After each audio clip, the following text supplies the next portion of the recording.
decided to do the stream a little bit earlier, but hold on, I've got to go ahead and notify someone that I'm doing it.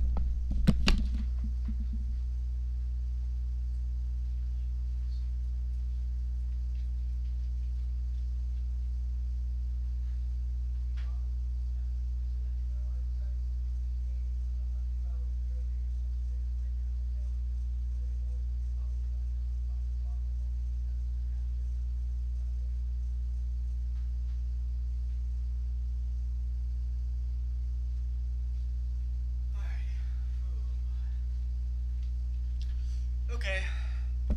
Sorry about that. I was getting a little bit bored waiting here because I kind of wanted to go ahead and start the streaming and whatnot. But since we're also going to be talking about GW, I figured it would be interesting. Oh, and by the way, if you guys hear a dog sort of whining in the background there, that's just my brother's dog Roma. He's kind of in the garage doing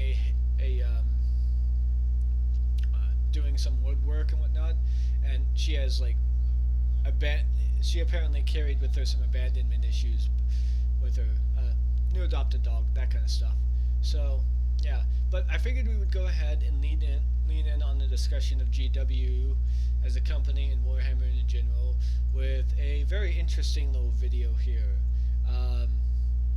Here it is right here. It's the one by Flashkits, Inside GW. Now, I want to go ahead and make it very clear here that for the most part, with the exception of the obvious drug use, some of the murder, as well as the references to torture, that everything that they're describing that GW has done in the past as a company, which is something we're going to be leading into with regards to my live stream, is something that they've actually done. So, you know, and I'll pause it to explain it every so often, and then we'll go ahead and get right to the stream here real quick, and I'll give my thoughts on the whole GW as a company and what they've been doing lately. So, oh, and I think it's also important to mention that I'm not exactly a long-term fan of the Warhammer franchise. I came into it a bit late at the end, near the end DLC cycle before the Norska DLC dropped for Total War Warhammer 1. But since then, I've been kind of following the company and whatnot, and I'll go ahead and eventually give my full thoughts on where it is I stand on Warhammer, the game in particular, you know. So, hold on. In fact, let's see here. Warhammer Universe. I'm keeping topics around this so I know which one to jump to next in case. Warhammer Universe.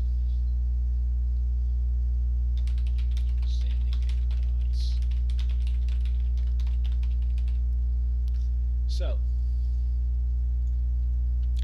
let's get into this. This is, again, while it's supposed to be for comedic effect, is really accurate from what I've researched.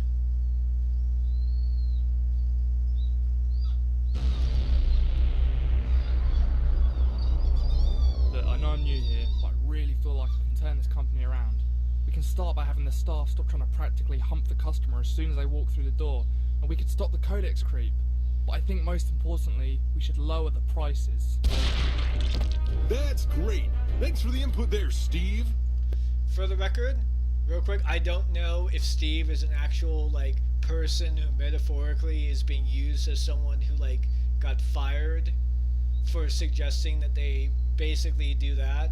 But everything that was just described is pretty much par for the course what GW tends to do. I actually went into one of their stores one point in time, you know, to try and see about... In fact, let me see if I have the box close to me.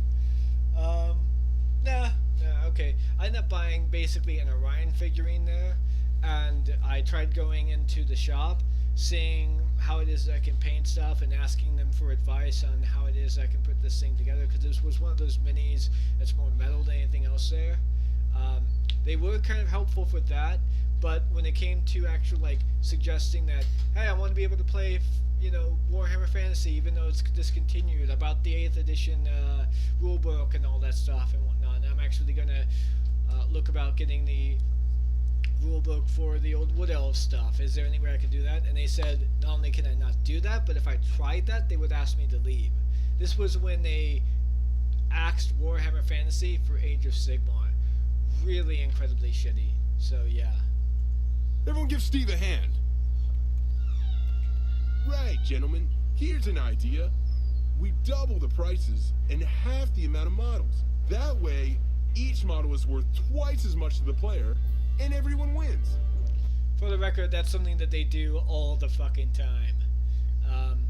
They artificially limit the models, basically, as a means of justifying keeping the prices, when in fact they could stock their prices, they could stock their models and keep everything pretty well stocked without having to run out and whatnot.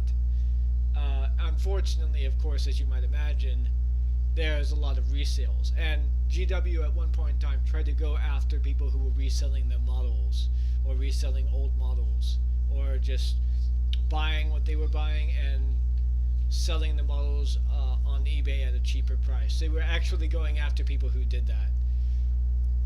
Can you imagine? GW. Something else I wanted to talk about was a lack of diversity in our product line. I mean, sure, we have Space Marines, but why don't we have Space Marines? Hear me out. A Space Marine inside of a Space Marine. I think this might be referencing Primaris, I'm not too sure.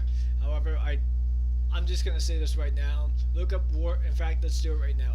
Warhammer Centurion.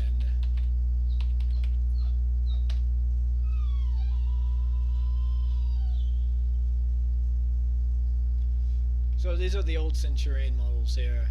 It's basically what he's referencing in a sense, I think. Although I can imagine he's probably referencing this shit. So, yeah. Oh, that reminds me. Gary, how's it coming down in the, Codex department? Swimmingly, my lord. No. Give him 15 attacks on the charge and instant death. It's so overpowered in their head.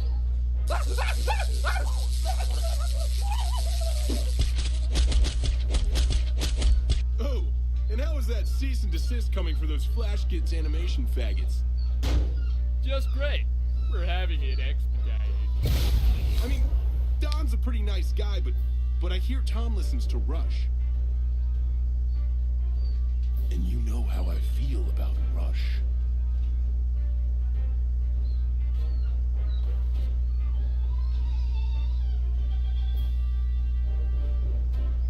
My lord, a 14-year-old boy has been spotted using unofficial models at one of our hobby stores. Mother of God. Mobilize the legal team immediately! This is GW Legal Team 1 requesting permission to take off. Pick up granted, give hell. 10-4.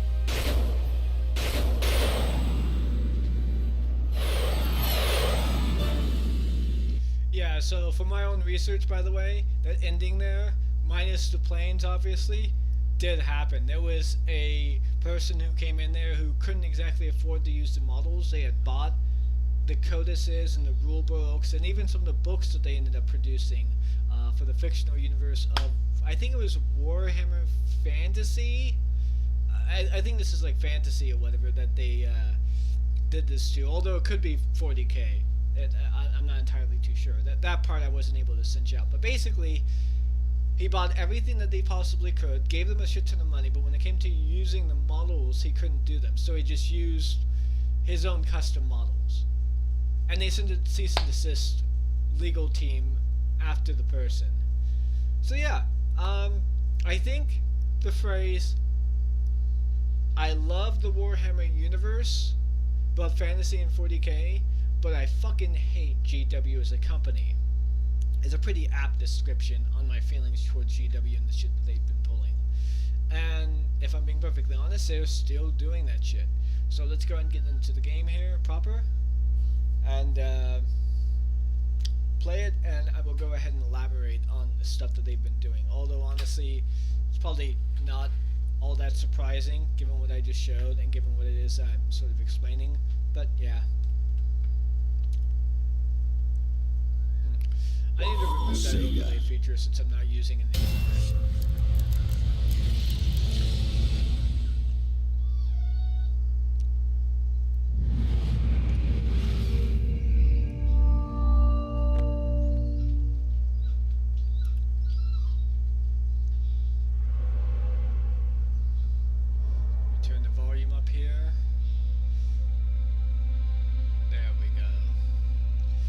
Okay, so I'm not going to be talking or saying anything during cutscenes or during times in which the game talks or mentions stuff, because I actually do kind of want to hear, as well as like get a recording of the dialogue for maybe later use. I don't know. But hold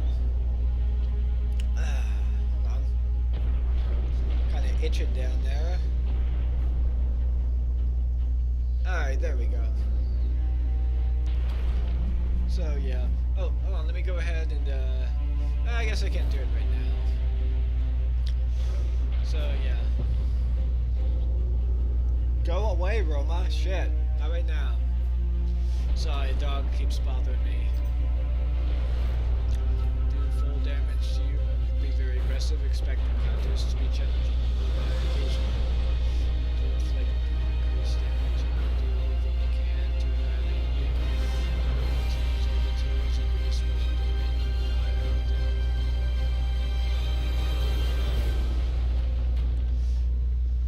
We'll see about upping the difficulty if it becomes a little bit too easy for me.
Captain Titus, the Orcs have massacred the Forge World's forces. And they have taken the planetary defense weapons. Clever of the damned Orcs. Keeps us off their backs while they loot the Titan war machines. Brace for evasive maneuvers. Pilot, report! Starboard engine is dead, Sergeant. We're losing altitude. Get the ship to safety. We'll find another way down. Aye, Captain. Thunderhawk Lancer Job returning to launch bay.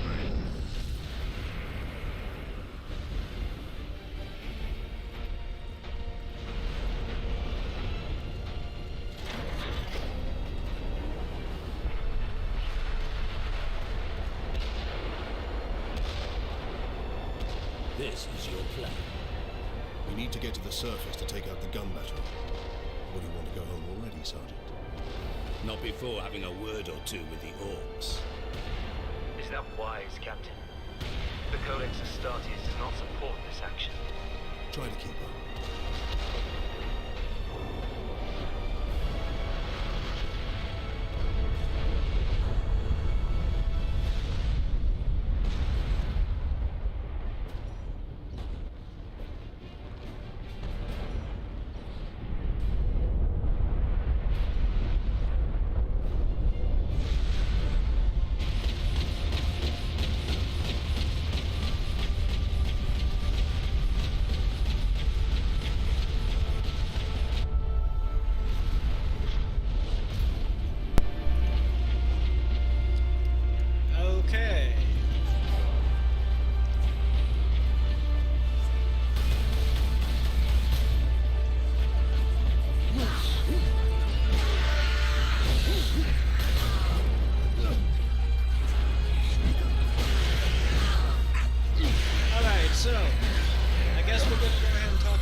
go ahead and talk a little bit about Warhammer Plus.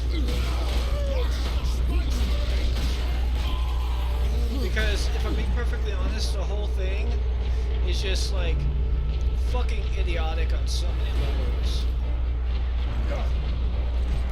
I say that because, like, okay, the idea behind Warhammer Plus was basically to have a streaming service of Warhammer officially created animation.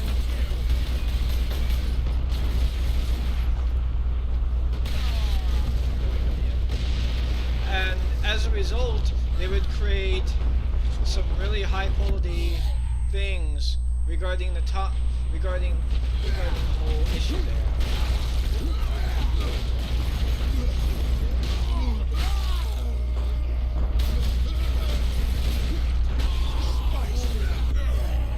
And apparently they aren't doing that. They decided to quite literally just, I don't know, what's the term? Oh yeah, they decided to go ahead and do shit like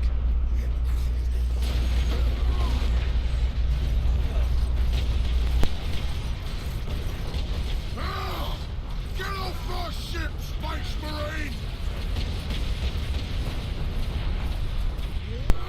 they basically thought that the best thing to do was instead to like send cease and desist orders and create a no zero tolerance policy.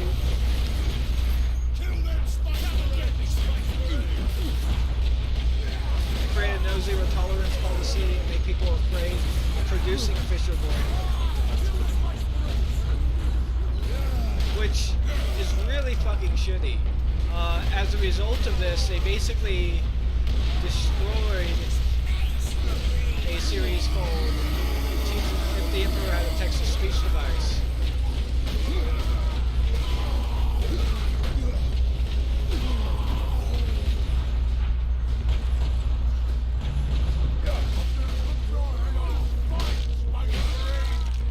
And because of this, there's a lot of people not only pissed off at GW,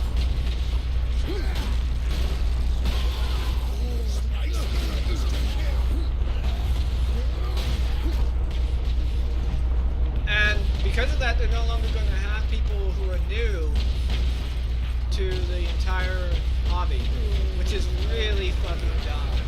I mean, if you want to go ahead and have people really join the hobby, you embrace things like if the Emperor had a text-to-speech device. You don't limit it. So yeah,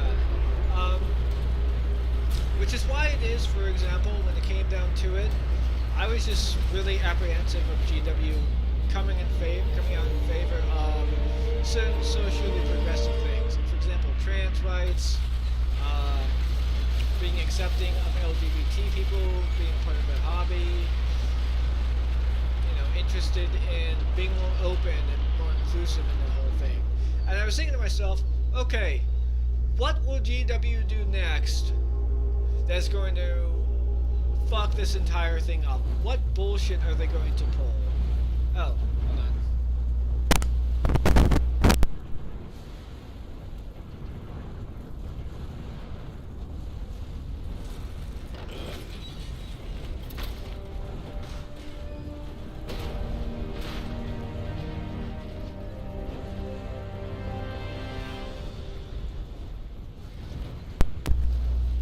Wasn't too sure if there was any dialogue there. I haven't played this in like a long time. Captain Titus, come in. Damned orcs shot me off course. I've had no word from Leandros, but I'm picking up Vox chatter from Imperial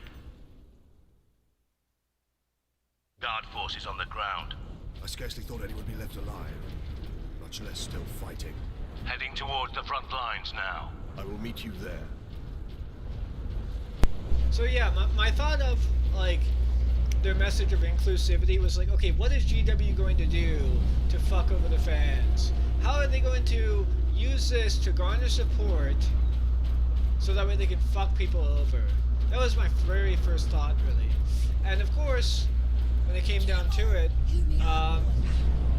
like I wasn't really excited about Arch going per se, but I didn't really give a shit. Because Arch is a fucking... I wouldn't call him a Nazi. I'd call him like a white supremacist, because his whole thing, his whole issue, is literally to create rhetoric and to create a safe haven of bigotry and bullshit. So yeah, I was happy to see him like get fucked in that sense, but I knew for a fact that they were probably going to use that. Public disturbances will not be tolerated. But I knew for a fact that they were going to use it primarily as a means to, well, fuck people over later on. So. Workers, assemble. Caleb, there you are. The Shiring brothers are saying we're under attack. Brothers are idiots, Lilith. They saw rocks in the sky. Xenos? Here? Damn unlikely. Yeah. And, you know, then later on they decided to go ahead and do the bullshit they did with Warhammer Plus, which was to fuck over a shit ton of creators.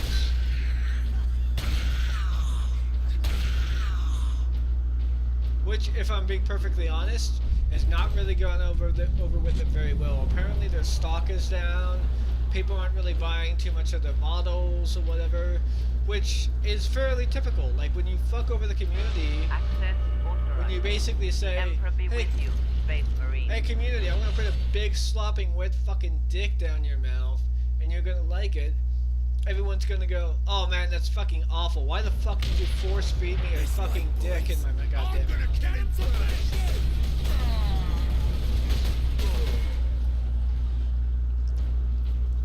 I'm never gonna go into your shit anymore. I'm not gonna be involved with it anymore. And that seems to be what happened.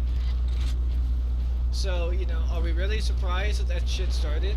So yeah, but anyways, that's just like the build up to them releasing it. When they decided to go ahead and actually release the whole thing and whatnot, in fact, let me go ahead and bring up an example here real quick. Hold on. What it is I'm talking about here with Warhammer kind of being fucked over in a sense. Just, yeah. So let's see here.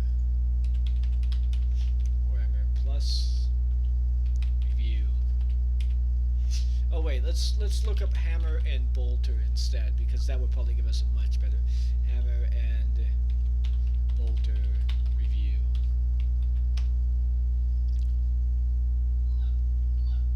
Animation. Yeah. So this is a big thing that they're doing. They're trying to put forth Hammer and Bolter as a thing that they're trying to build their streaming service on. And yeah, let's just look at this little thing here.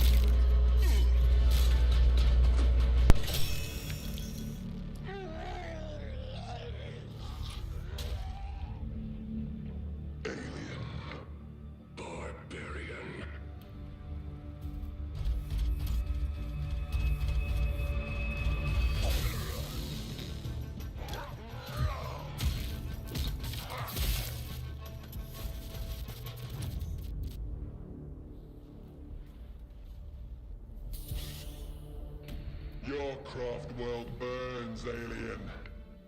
Your warriors bleed. Your people die this day. I don't think I'm gonna suffer any more of this, because this is like really bad. The animation quality is really bad. Like the models look fine, the sound is fine, and I guess the voice acting is fine. It's primarily the animation, which is just so bad. And so yeah, that's what they decided to go with. And this is episode 6 for the record. They've had 6 episodes of this shit. I'm getting Prince of the Dragon flashbacks, by the way, with how choppy the animation is and how lazy it is on so many levels. Let's see if we can find something else, by the way. Yeah, this title says it all right there, so yeah. That's hand trailer.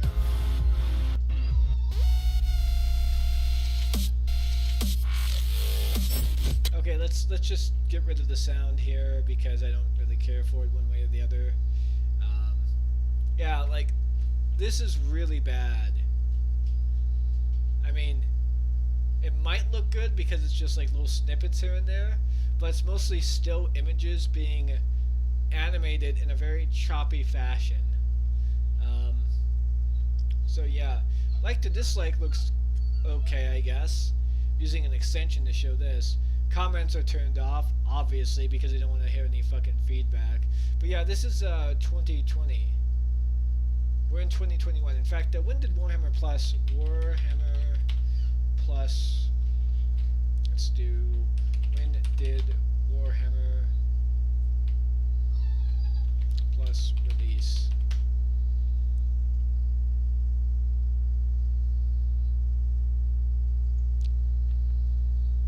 Warhammer streaming service. Streaming release. Here we go. Okay, yeah, it came up in August 25, 2021. So practically they've been building up to this for about a year. And this shit is the result of it. Like, this choppy, still image shit that looks pretty bad for a lot of areas. I mean, some of it's animated like that. Like, for example, just a still. So that's animated. That was a still shot. That was just a still shot moving upwards.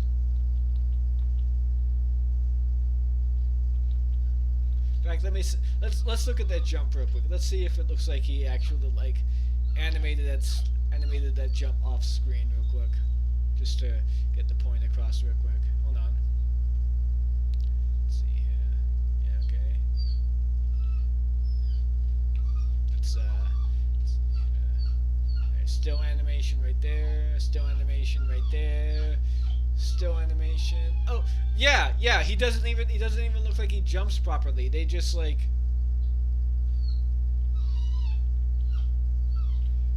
He slightly animates.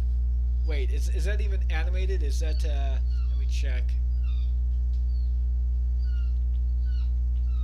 No, it's not animated. He just like jumps like.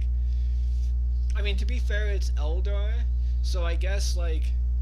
Than doing that, but it looks like he doesn't even jump properly. It looks like he just like throws up the image there. Yeah, he just throws up the image. I'd have to take this in editing and look at it frame by frame by frame. But yeah, it doesn't even look like he even did any kind of proper jumping animation there. It's just like, oh, I'm just gonna move the image upwards. That is like the most shittiest thing. And again, just for comparison, this is one of the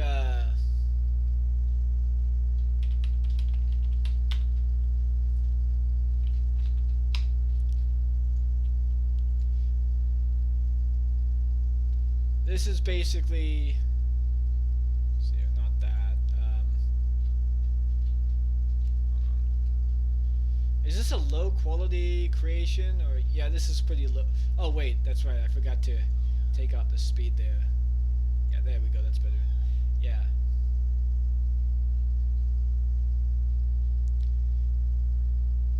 You can see how much better this is. Like this is smoothly animated. I mean, it's 3D, so it's not exactly a good comparison. Let's look at Warhammer 2D cartoon. Pretty sure other people have created 2D creations here. A little bit better. Oh yeah, okay, so let's look at this real quick. This is probably like not a great comparison, but might be on some similar quality here. Because this got an okay amount of views, and it's relatively recent. So yeah. I mean, a low-rend 2D animation style like this looks infinitely better than what we saw with Hammer and Bolter. There's just like, even though the lasers don't look as well as they should be, still the animation and everything else that's coming through here is much better than what we saw in Hammer and Bolter. And a fan did this. So if their professional team can't even live up to shit like this, then why the fuck are you starting a streaming service for the most part? I mean, why? It just makes no fucking sense. You basically neutered the a large portion of your community just so that way you could have all the views, and you're not even getting them as a result here. I mean, Games Workshop stock price. Yeah, I guess we gotta go to the actual link here. See here. See if we can actually get. Yeah, see, it's been down for. Let's see here. Yeah, see what I mean? It's like. In fact, let's correlate this to August 20. Okay.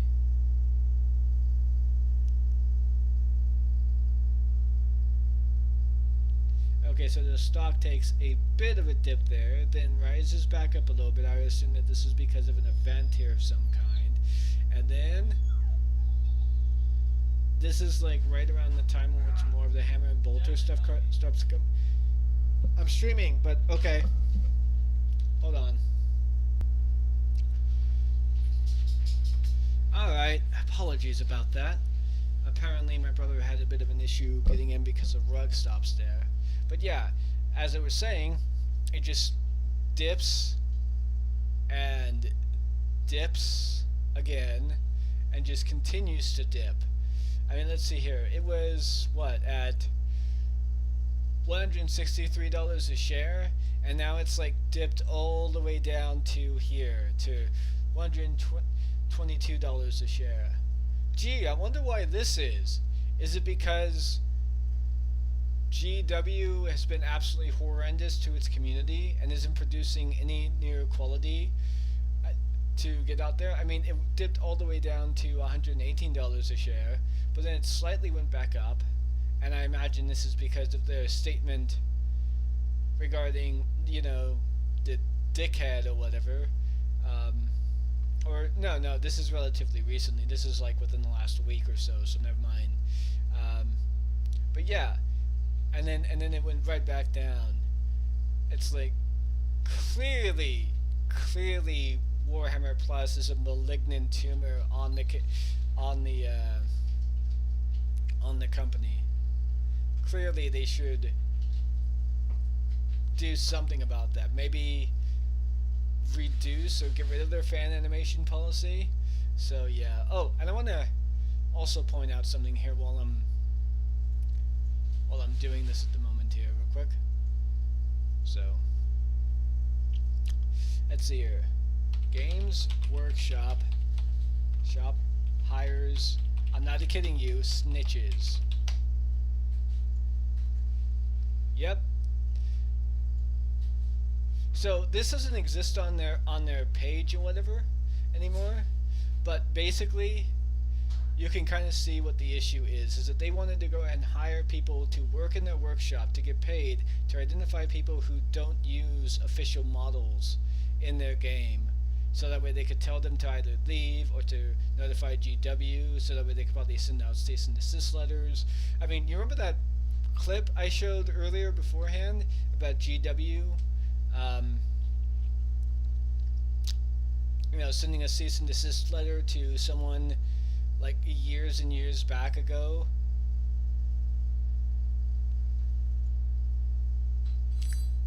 Because they weren't using official models, even though they had bought the books, they had bought the codices and whatever, they just couldn't afford the models. Yeah, they're doing this shit again. So, you know, and this in and of itself says, though, do you love Games Workshop's intellectual property?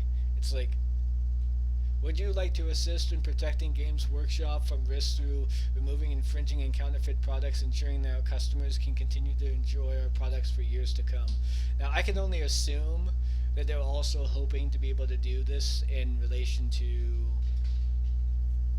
I don't know, maybe even eBay sellers, because they wanted to go after eBay sellers at some point. In fact, they tried to, but they weren't able to. So, for obvious legal reasons. But yeah, if anything, GW is such a goddamn pay pig that I think it's just much better just to avoid and ignore them.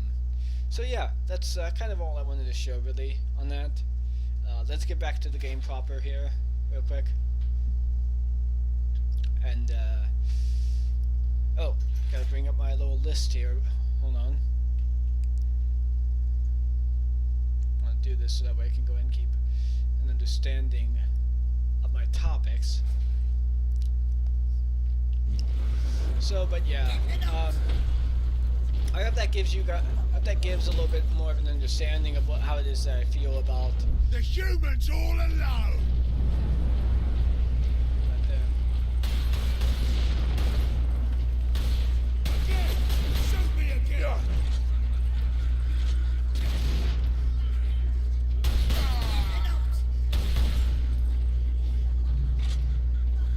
Yeah. So now that I'm kind of done with that, and I think I've probably given enough of my thoughts on GW's community as it is,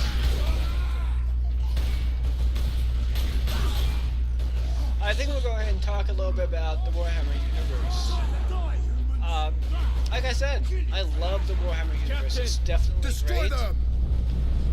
And it's probably... More humans to kill. This way! They got no way out of there.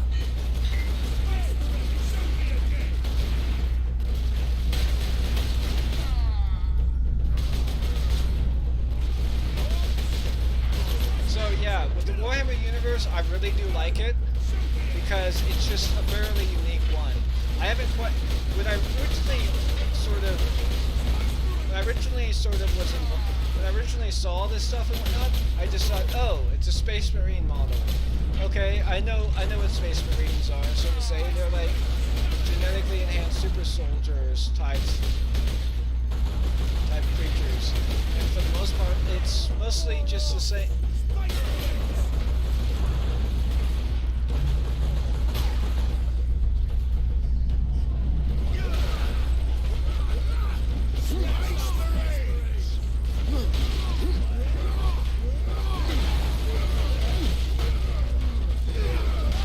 And, you know, I thought to myself, there's really not much to this, like, super soldier stuff, really. So I'm just gonna skip. And boy, was I wrong. Not only was I wrong, but, oh.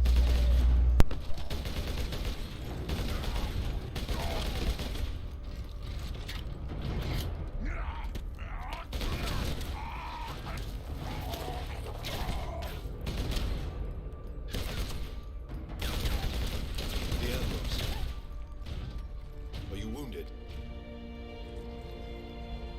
The Codex Astartes warns against using jump packs to leap blindly into enemy fire, and for good reason. Your days as a novice are behind you. Why do you still interpret the Codex so narrowly? I look to its rules for guidance. We all do. But there are also benefits to thinking for yourself, Leandros.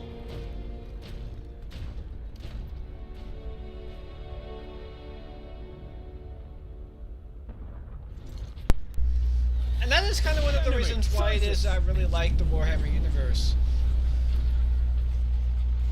Because it's really interesting to see stuff like that. Like, there's a religious fanatic there, I guess, who likes using the Codex pretty much almost in all terms, even to like not be able to think, while simultaneously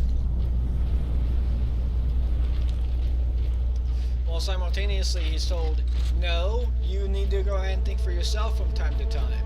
So, I mean, the Codex Astartes is meant to be a rule book, yes. We're supposed to create guidance for it, but we're also supposed to think for our fucking selves, you know? And there's a nuance to that that's really interesting. Also somewhat satirical. Made for the defense cannon, Captain. Sedona. Hold on.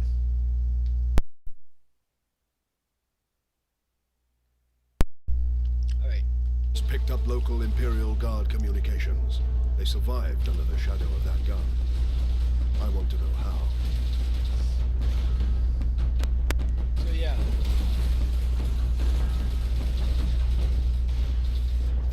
Personal message cache. Guardsmen Thomas Alexander. Must be winning back home. No snow there, as we said. Been diverted to I guess we'll go over these journals a little bit later. Keep firing! So, you know. Keep firing! But yeah, the fact that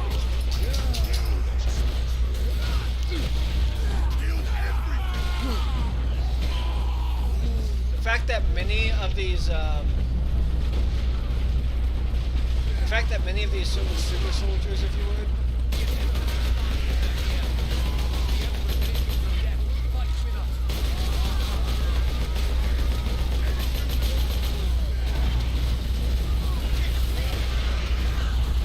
and the fact that many of these guys are pretty much genetically enhanced super soldiers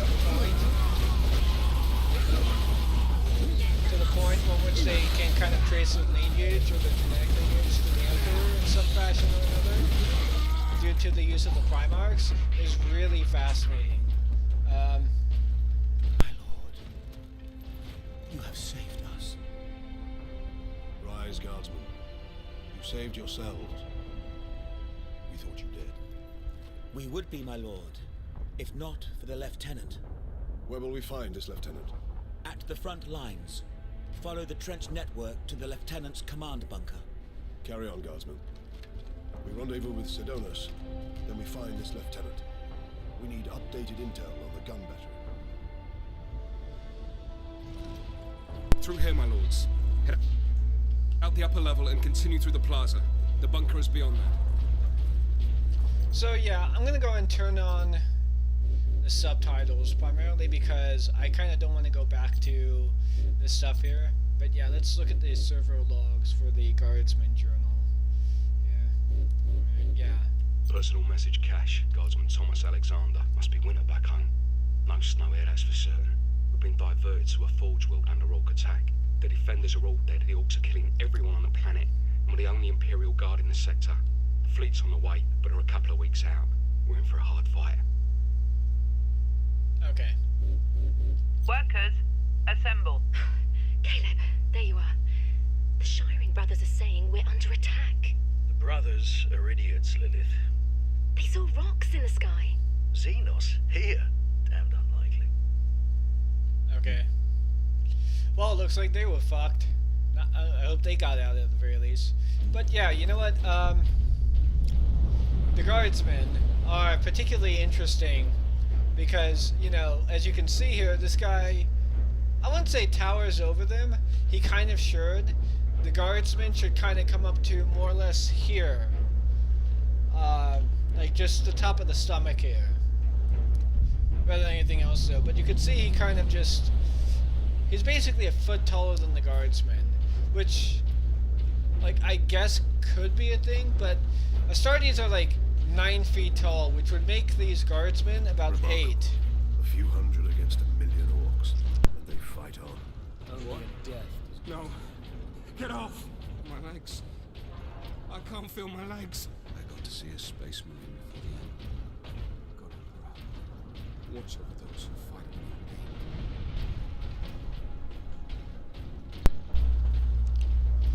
So yeah, one of the things that kind of always bothered me after I found out the height differential here is that, well, this game doesn't really have proportional models, and I guess it's mainly to, I guess it's mainly to cut down on budget.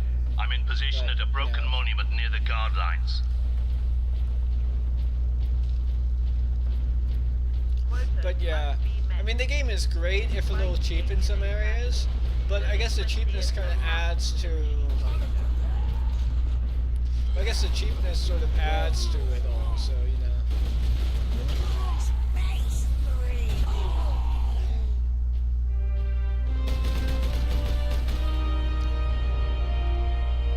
Sergeant, I see you found something to keep you busy.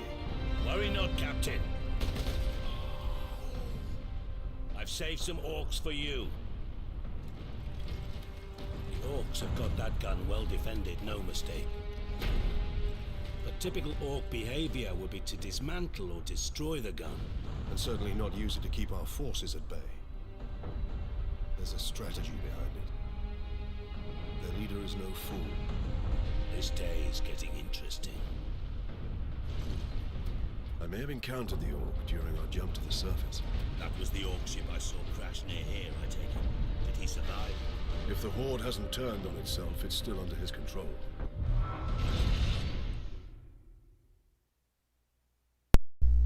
Yeah, definitely the chainsword, man. So let's see here.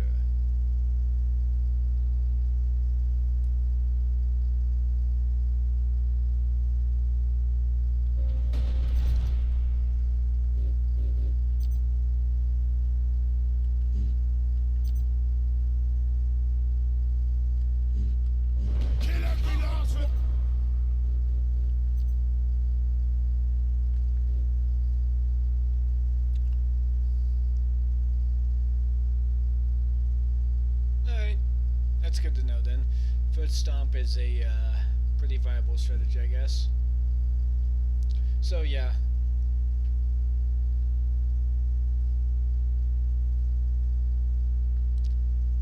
$40K Space Marine figures hitting the market. I'm not too sure what you mean there, Early Night. But yeah, anyways, the thing about this universe here that's really engaging is that, well, you know, the fact that this battle is just one of millions, and while we may have been here, it's like the Imperium is constantly being pushed back.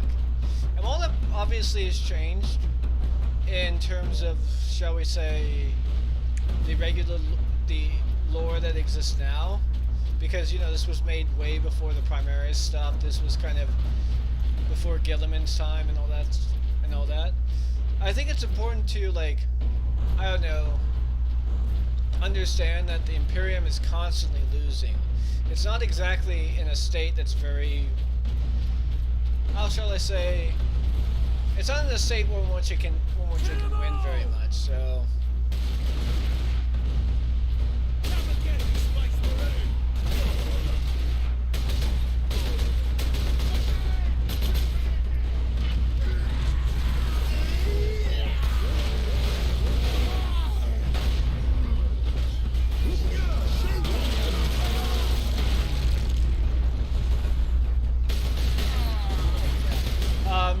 Hey, Holy Knight Vader, do you want to tell me what you mean by 40K Space Marine figures hitting the market? Because I'm not too sure what you mean by that. Oh, wait a second. I think I know what you're talking about now. You're probably talking about the action figures, the actual action figures there. I don't really pay attention to that kind of stuff, so I can't really say. As I don't really buy, and I don't really have a mind of purchasing that stuff. Target that squig!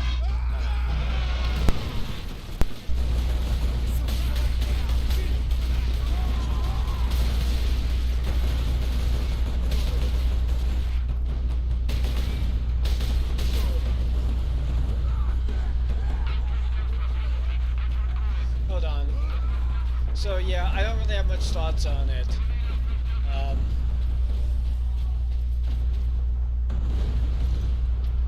So yeah, but anyways, one of the things I really like about this universe is that sort of sense of hopelessness, if you will. It's a grimdark sense, which is, I guess you might say, is fairly unique in this stuff, so yeah. Yeah, it's pretty funny. And the fact that they're sort of surrounded on all sides by not only enemies, but also varying degrees of hostile entities, that sort of forces the universe, or forces the universe to somewhat become fascist in a sense, or at the very least adopt sort of fascist tendencies in order to be able to survive, is an interesting premise. You know, it's not something that's really done very well. I guess Starship Troopers kind of does it, but in all honesty, it's not something that's really well done in most instances. Look out, dropship!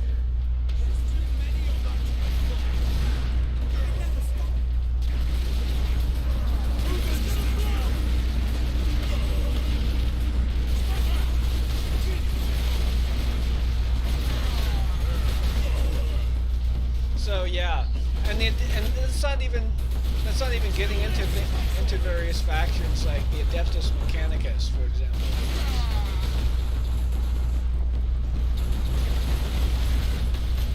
Like the Adeptus Mechanicus is probably the most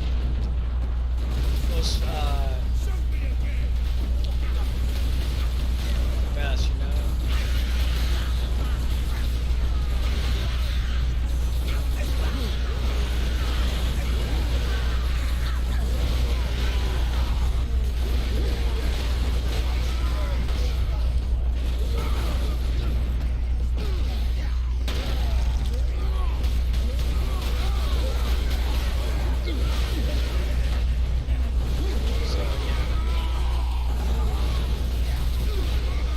Chainsaw mechanics would be great. Would be fantastic for this game. Absolutely, yep.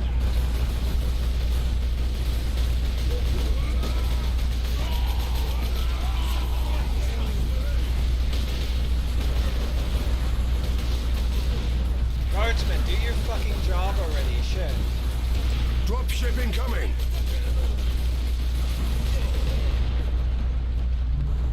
So, yeah.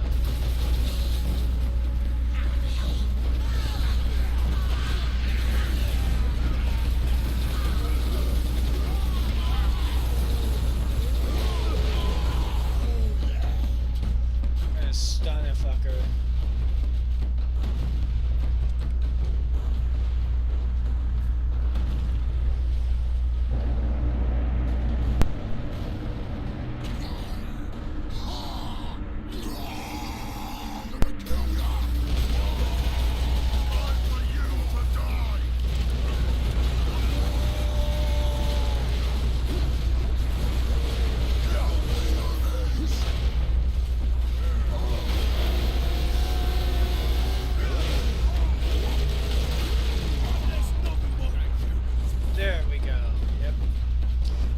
About that too, in terms of any other space power would have bombarded the orcs from orbit after telling the humans to evac. Yeah. Imperial Guard, we are Ultramarines. Open this door. Space Marines.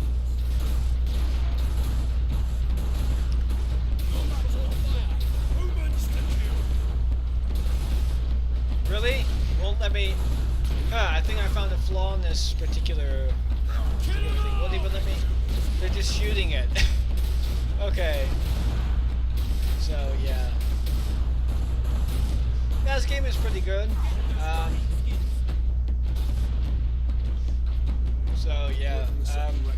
Another horde of the Greenskins are headed here from the south.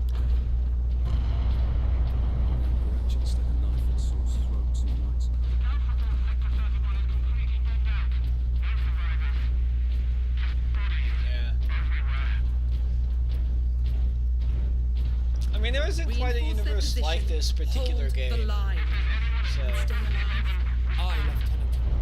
here we go.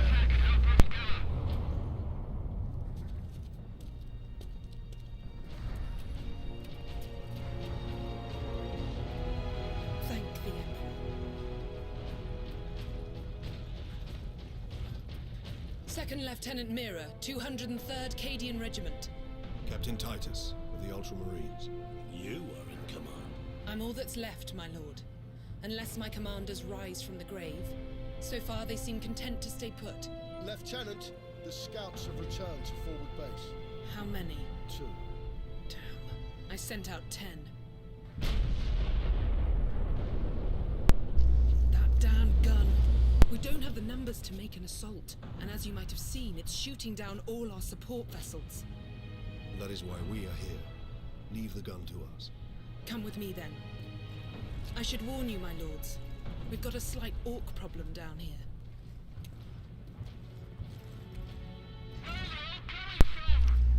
So yeah, yeah, that's right. And the reason why that is because, well, Genetic scan complete. Adeptus Astartes.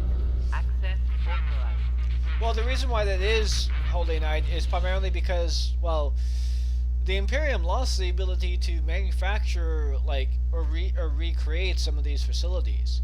So, you know, they don't really have the ability to be able to do that. Only that our in some troops were sent to regards. guard the Titan Invictus at Manufactorum Ajakis.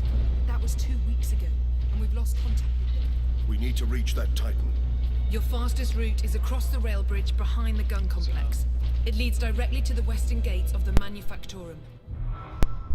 Yeah, and due to that simple fact, I think, like, having billions in numbers in terms of human resources, but having very limited ability to be able to replenish those resources, materially speaking, is also one of the reasons. Not a single tech priest in sight.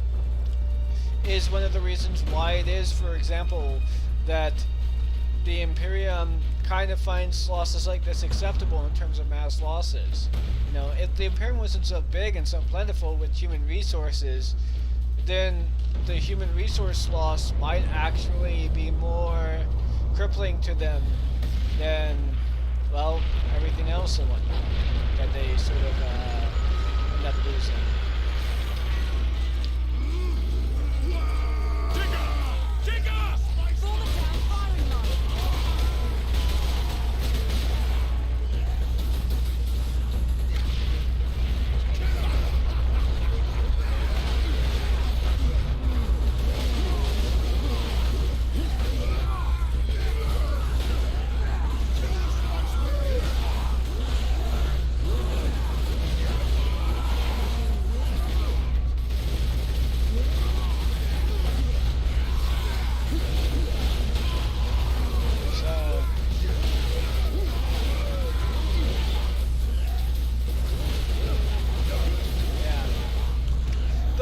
That's really all I have to say in terms of, like, why it is I find the Imperium,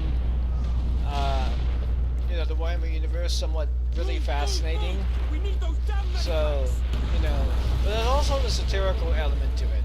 Like, the fact that quite a few of this stuff is built on, like, critiquing the idea of fanatical, like, militarism and whatnot. There was a little bit of a critique beforehand too as well, wherein, like, he says we should go ahead and have some kind of measure of free thought against someone who is saying that, hey, we should, I follow the Codex Astartes like everyone else, when referencing to saying that, hey, we should use jump packs in the middle of the line of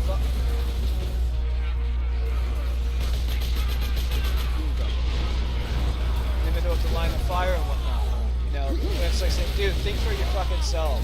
That's a pretty common problem when it comes to militarization, you know, of society.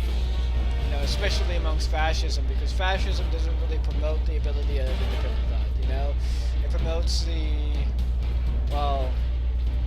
promotes fanatical loyalty and promotes loyalty and fanaticism, as opposed to, well, being able to think. It's one of the reasons why the Germans lost the war. I mean, they basically dedicated so many resources. Take the boys out! Get out of my fucking way. They basically created so much in terms of resources to killing off Jewish Holocaust that they needed to go ahead and divert resources to,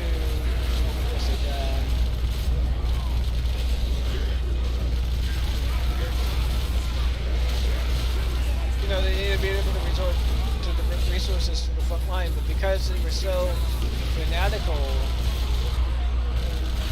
and so hell-bent on being able to, like, you know, do the whole... The trenches beyond the ruins and the battlements beyond that. And the gun battery. Oh, come on, the really? Orcs took it almost as soon I as can't we got carry it. that? Nearly That 2 weeks sucks. ago. But Our yeah, unit the ability... was the only one to make landfall before they gained control. Now none of our ships can get past the gun.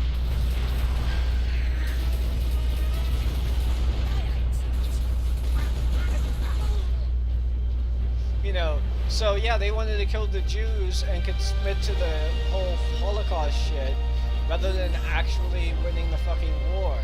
Like, death and destruction and mass murder on an industrial scale was more important to them than being able to maintain the material conditions to win the war.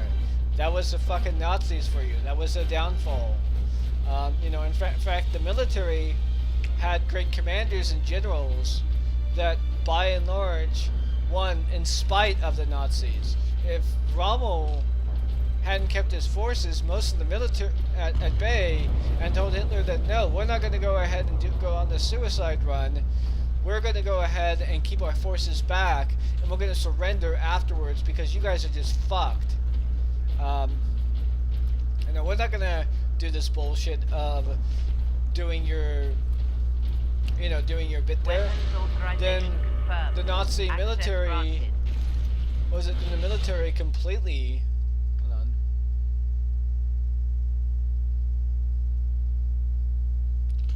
Then the military probably would have just been completely just gone. There would be no military to speak of after that. So, you know, but yeah. That's where the orcs breached the gun battery.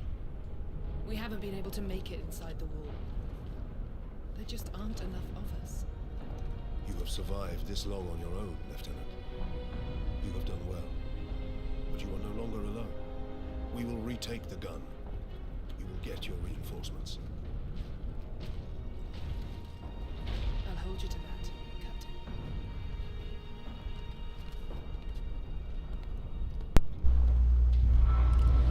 By the way, Vader, I should mention this for the record. I'm not too sure if you have any comment on it,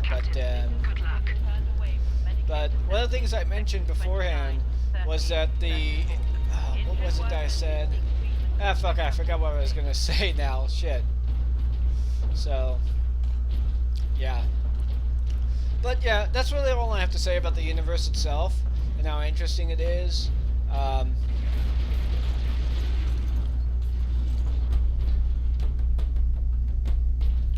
Where is that fucker here?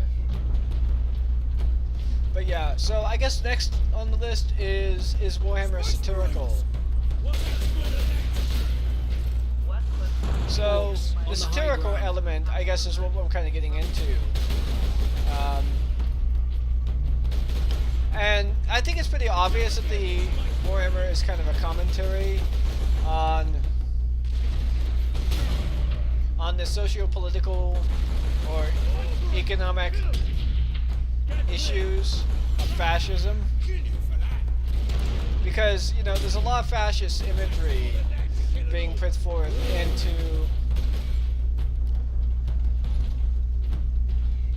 there's a lot of fascist imagery and fascist iconography that's kind of used, but it's used in a sense to like repurpose stuff like the Aquila, the whole use of various different terminologies like Imperial Guard,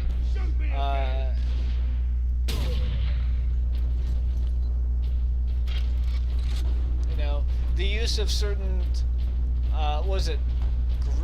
I guess like Latin names like Adeptus Mechanica, Adeptus Astartes, you know, various different, or no, not Adeptus Astartes, because Astartes is actually like the name of the scientist that helped create the them. But the use of Adeptus, the use of Latin language, the use of very old stuff, like, you know, using the Gregorian calendar, for example, even though it's like many years into the future. The fact that one of the religions that the universe had to like the emperor had to stamp out is like Christianity, you know, in favor of another really old, at the very least in this universe anyways, sentiment, which is like secularism, fanatically so, even going so far as to employ like French secular doctrines against that are fairly anti-religious, kind of showcases that there's a lot of fascism going on here. So, you know, a lot of people have the question of, oh, the Imperium of Man isn't fascist because, you know, they're, you know, the thing whole the thing kind of takes itself seriously in a sense. There's really no exploration of economics and whatnot. And I find that interesting because fascism itself doesn't really have an economic system. If you actually look it up historically, fascism has always been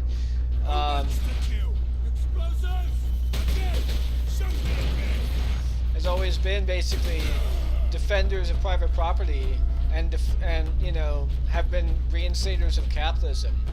In fact, for the most part, they simply just, you know, they take over, they kill off those that will destroy any reference towards private property, or, you know, be the vanguard of any kind of workers' movement or workers' right. Hold on, let's watch that again, because that sounds like something. Just get the ship out of orbit, pilot. Lieutenant Miller. The orcs cut off our reinforcements. Damn it. I suggest we move the unit to a more defensible position, sir. Do it, and make sure... Okay. Okay, it's probably... He probably got killed right there. So yeah. And he gets killed. He's not, I guess, very good of a commander, probably due to his fanaticism, I would suppose. And, yeah, so, pretty clear case there. And Mira, who might be a little less fanatical, is probably more competent. So yeah, it's very interesting how that works. At least that's my interpretation of what happened there. So, anyways, but yeah, the other thing is that, like, oh, fascism doesn't have, Space Marines. or was it the Space Marines? The universe itself doesn't really like parody the whole thing, I guess, is one of the criticisms. But that's the thing, though. Like, in order for it to be parody, it would have to be like fairly silly and over the top and grandiose in a sense, in a way that's hard to take it seriously and it's more of a joke. But satire isn't that. What people are doing is that they're confusing. Hold on. Personal message, Guardsman Alexander. Oh, quick. The orcs are beating us bad. We're completely outnumbered. Every time you kill one of the bastards, feels like a dozen take their place. I mean, mate, Gareth. An orc chopped his leg off and he bled out. Nothing I could do. The officers are all dead. The second lieutenant's taken over. She's keeping us focused. Wait. We're moving out. More soon. Yeah, so, anyways, as I was saying here, you know, people are confusing, like, once we get through these satire as parody. The breach caused by the rock to enter the gun fortress. They're confusing satire, or rather satirical parody, with just pure up satire. Which is like a thing that a lot of satire does. A lot of satire is satirical parody, but not all parody is. But not all satire is parody, and not all parody. Not all. What was the phrasing? Not all satire is parody, and not all parody is satire. Which is true. That's very much the case, really. Like, some things are just satirical, other things are just past. Peace, Mallet. Hey, what's up there, Autistic? So yeah, when it comes down to it, like, I'd say Warhammer 40k fits the definition of satire far more than most people are willing to believe, you know? I mean, there's satirical messaging here.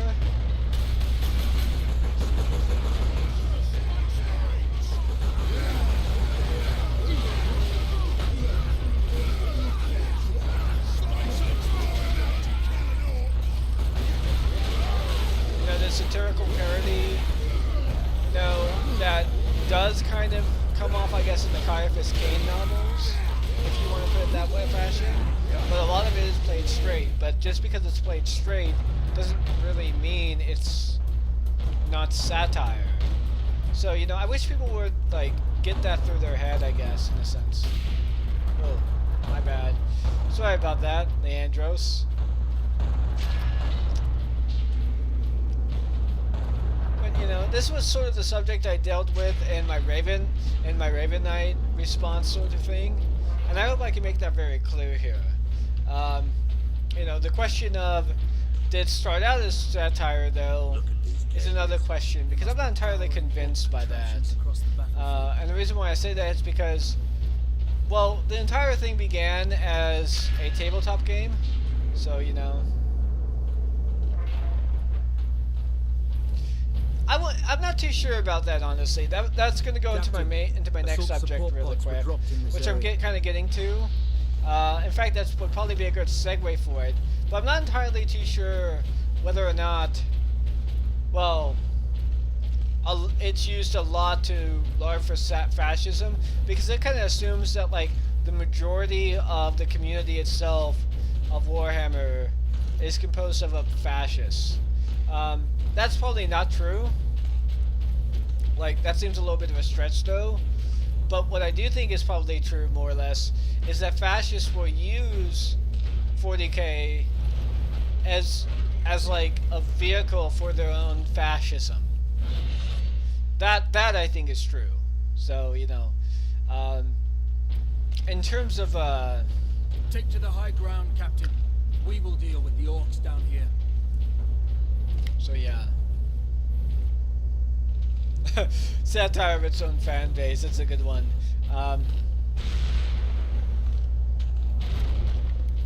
But, you know, in my mind, it definitely is satire of fascism, but as a result,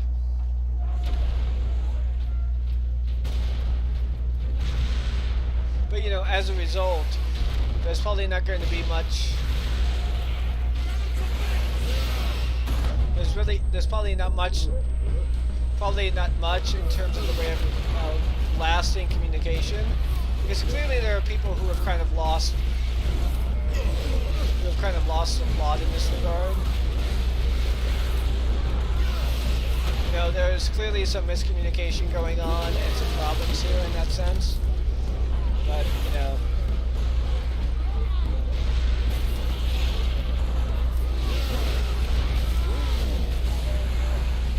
But all things considered, I do think that when it comes down to it,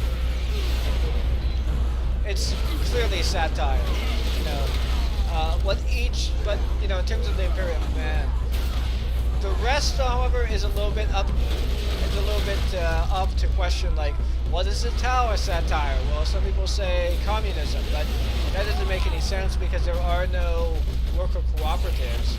I guess you could say it's a satire of sort of like how far or how obvious it is that some ideas of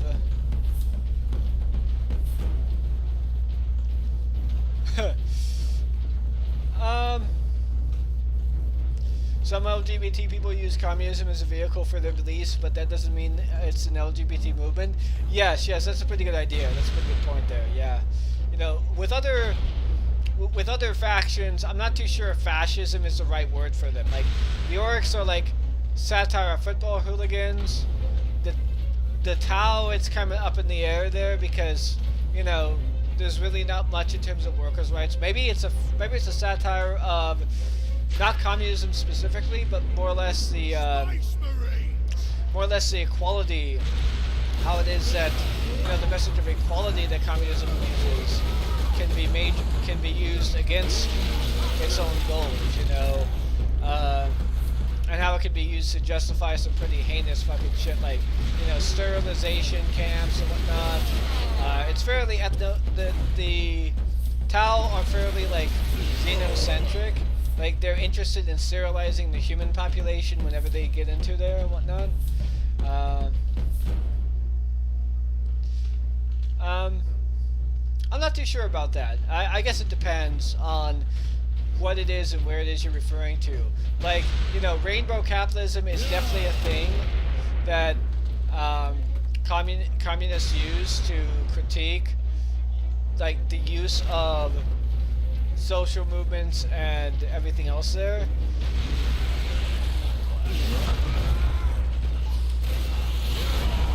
But, you know, I wouldn't say that's really a critique of the LGBT movement. I would say that's more or less a critique of...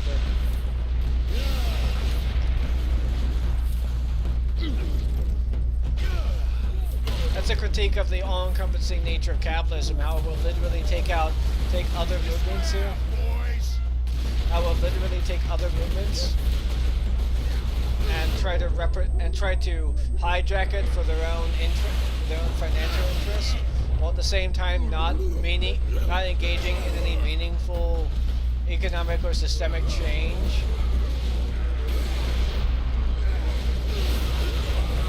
So yeah, that's a thing.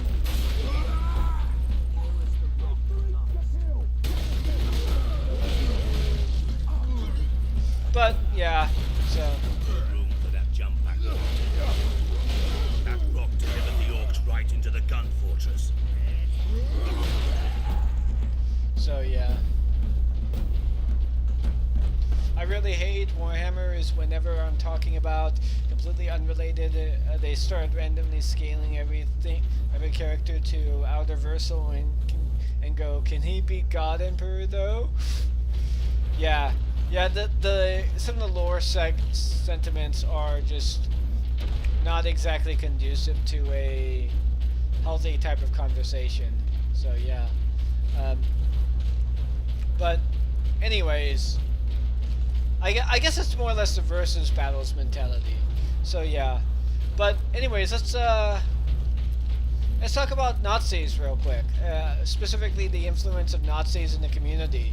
Like I said, I don't really know whether or not that is really a thing that is like a problem because of like the serious nature of Warhammer, but I think it's mainly because like it uses so much that Nazis can go ahead and draw upon. I mean, a good example of this I'm just going to give here in that regard. God Emperor Trump. Okay. Oh wow, someone actually... Oh no, that's a statue there for some reason, yeah. So, I think that's from... Giants... Yeah, okay, so this is a... Oh, let me go ahead and bring this up on my desktop here. Yeah, so, this shit here... I don't know what Italy is doing here. I don't know the context for this and whatnot. This might just be them poking fun at Trump, in which case good for the Italians on getting that, per se. However, I don't really know what the purpose of this particular meme was initially. Like, you know, in fact, let's go to Know Your Memes, because that's, that would pretty much be a pretty good indication of what's going on there. The exact origin of the God Emperor Trump character is unclear. On June 16, 2015, an image of Trump's face photoshopped onto Warhammer 40k soldier was submitted in 4chan's poll board, along with green text described Trump as God Emperor and Imperium of Man.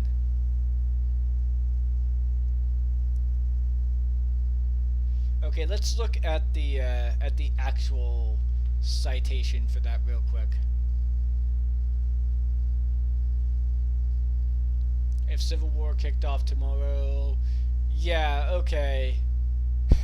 Okay, yeah, this is pretty obviously fascistic. That it's pretty obviously got some fascistic leanings towards it. So, you know, they're obviously doing this as a means of...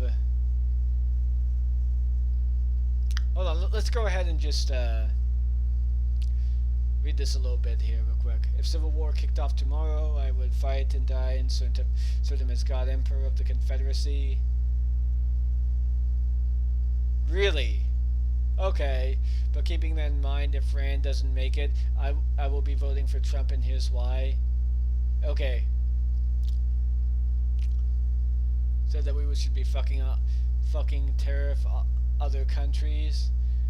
That just didn't work. That was an ideological sentiment that wasn't going to work.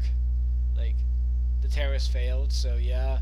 He's the only fucking person this election cycle who brought up the green tip ammo ban. The Second Amendment qualifications are higher than Rand Paul, which is astounding. Okay, that's like fucking weird. Why the fuck would you vote him on that or whatever? Why, like, the bump stock ban is useless. Getting rid of that would be like a little bit more of a significant thing, but whatever. He knows what America really is. Okay, yeah. So it does seem that the whole thing is very fascist oriented. But yeah, this kind of services my point really. Here we have a bunch of fascists over on Pole, and there's the God Emperor Trump meme that sort of spawns it right here. So yeah, whether or not this is like him making this or not, I'm not entirely too sure. It does seem to link to another thing here, but we're not going to go too far down this rabbit hole here. It's because Trump is a very beautiful man, and that's what he would look like if he was reelected. Yeah, sure. I mean, that's Trump posture. So there's a side thing of him. His posture right there sort of says it all. I mean, he definitely tries to make himself look good, but his posture portrays him as a fat, sort of slovenly individual who most infamously just simply gorges himself on McDonald's. But yeah, the whole like God Emperor Trump meme turning him into the God Emperor when the God Emperor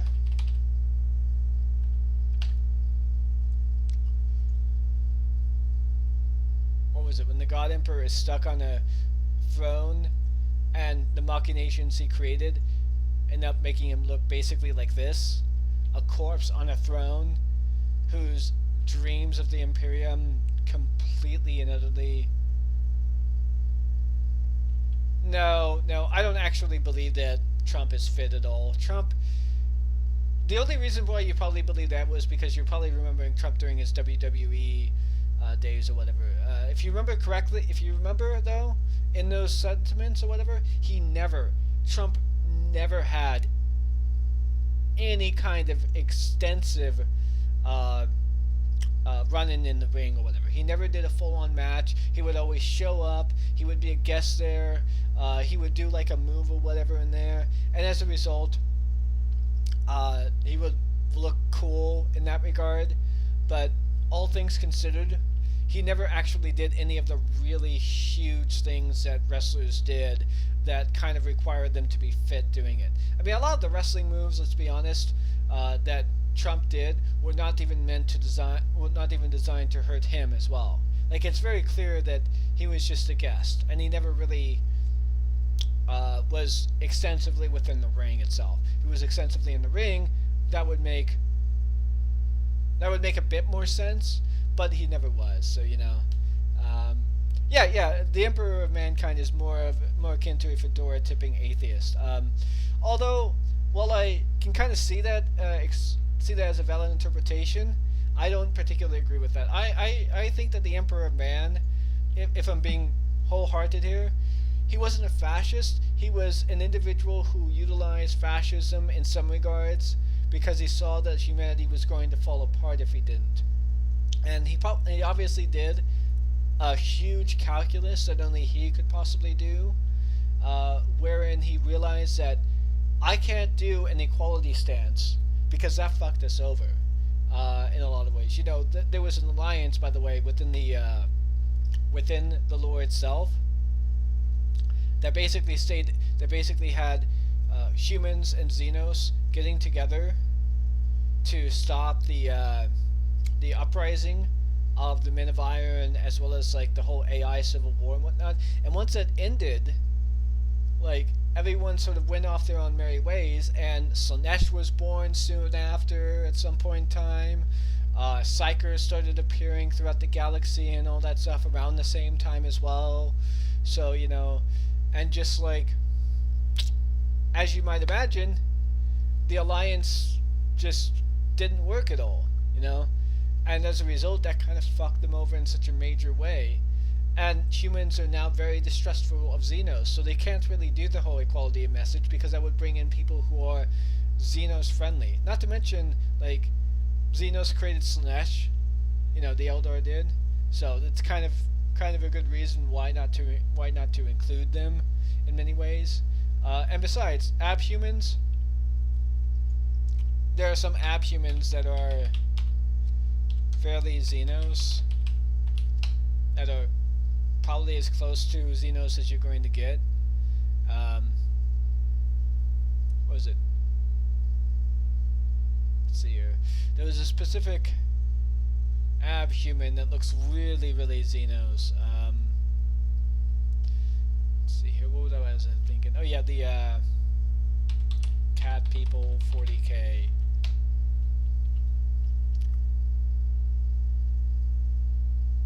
Yeah, that's a bit of a joke there, but basically they're supposed to be like felinids. That's the term I was looking for. Yeah, apparently felinids or this. Now let me be perfectly honest here. This is supposed to exist in 40k in some regards. I don't think this is human. Alright? This is clearly Xenos creature, or more or less just probably maybe domestic house cat, or cats that eventually evolved to become this.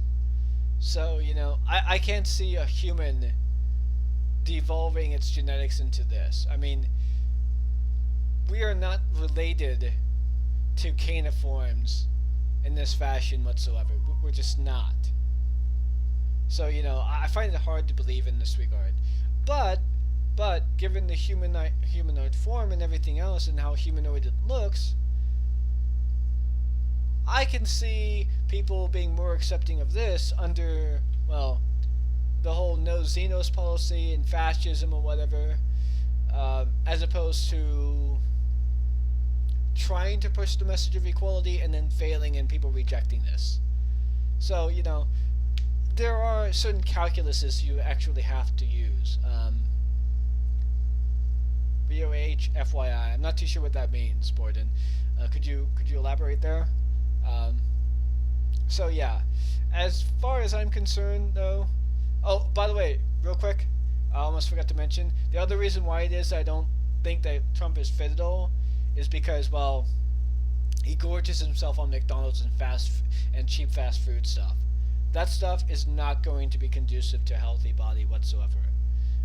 If I'm wrong, I'm wrong, but that's just, you know, that's just how it is, I think. But yeah, so, you know, I think that the Emperor Man is complicated. He will do things as a result of consequences, you know. In fact, you could basically refer to him as an extreme consequentialist, and that's probably a best way to do it. Eats it with a fork and knife. I don't think you understand how pretentious that sounds. Eating a burger, a fast food burger, with a fork and knife means he's not healthy. But I'm obviously being trolled here. That's obviously a trollish point. Why would you even bring that up there? But yeah, you could basically view the Emperor as an extreme consequentialist. So, you know. But the fact of the matter is that they utilize this imagery as a means for their own making. That's what fascism does. It does that primarily as a means just to, well, to promote fascism and nothing more. Which is why it is that there are no fascist economic politics. Fascist economic policies, going on there. So yeah, almost forgot. Need to remember this. Sorry, OBS. I probably need to start putting OBS in another screen here. I have like 3 screens here for the moment. There we go. So yeah. But speaking of fascists, and fascism, and utilizing this stuff for their own means, let's talk a little bit about Arch, shall we? Now, when it comes down to it, like I said before, Arch Warhammer, I'm not entirely too sure if he's a fascist at all. I don't know if that's the case. But there's a lot of things to indicate that is he at the very least a white nationalist, because he will promote bigotry in so many ways that it's just really hard to comprehend. Okay, why are you doing this? Like the whole pronouns thing, for example. Like he made a video trying to paint the idea of the use of pronouns, of different pronouns, as like something opulent and something meant to be about, something meant to indicate like some kind of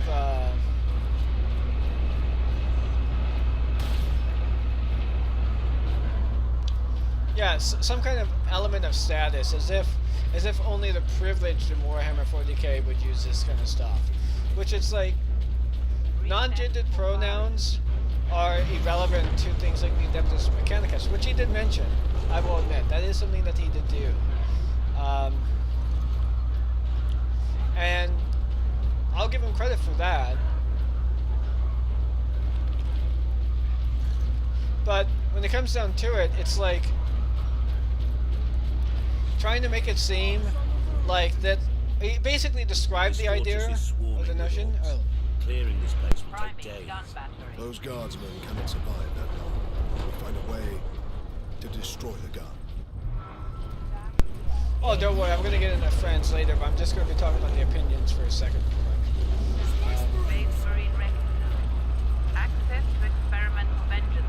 But yeah, he basically described it as trying to seek attention or trying to seek like specialness in their means of the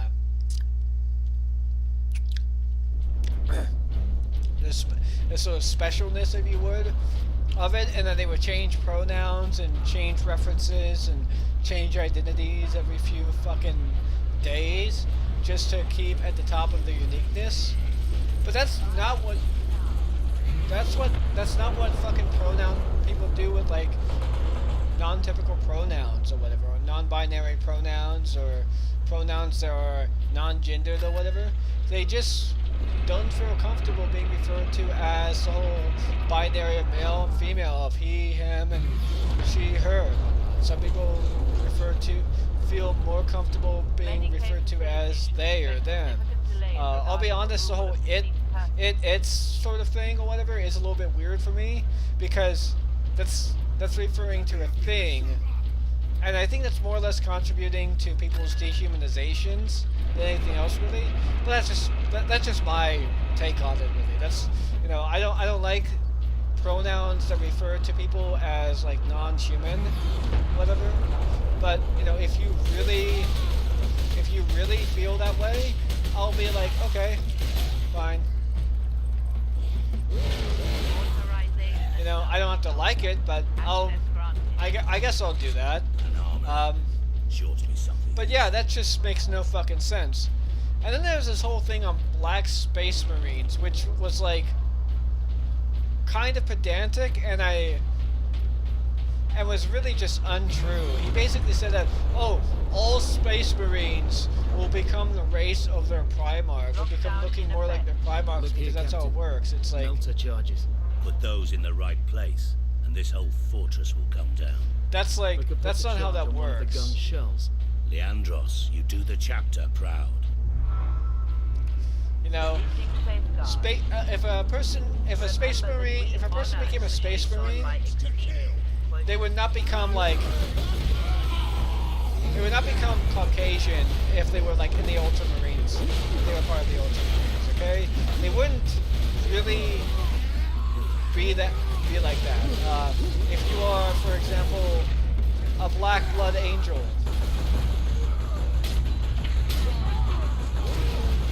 there's no reason why it is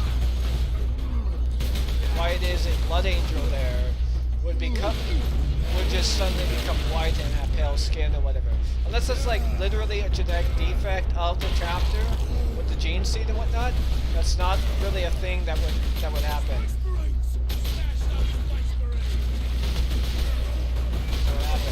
Now, a chapter that probably does do this, and this does happen, is the Salamanders. The Salamanders are all pitch black with red eyes, because that's a defect in the gene seed being handed down to very simple chapters. So, you know. Oh yeah. Oh yeah, I know. You know, in fact, if there was a defect in the gene seed, for example, in Jagatai Khan, speaking of him, ought to be his name. Sorry, I just had to do that as a little bit nod to TTS there. But you know, there was a defect in the gene seed there that caused all Space Marines with the white scars to develop Asiatic features, even if you're like Caucasian or black or whatever, then a lot of them would probably look Asian. So, and that makes a lot of sense there. But why the fuck would you say that oh, all Space Marines would adopt the racial looks or racial features of their Primarch, when that is just only true of like the Salamanders and maybe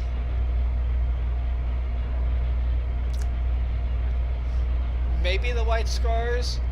I don't know, because the White Scars are all most of their recruits come from their homeworld, and I think their homeworld itself probably has enough climates closer to the Asiatic climates that a lot of them would probably look more Asian than not. So I guess that would make sense. Not enough cover! Get down! Get down! Hold on, Captain. Get me a medipack. So yeah. So I think that's why a lot of them probably look Asian. But I don't think it's because of the gene seed, you know. So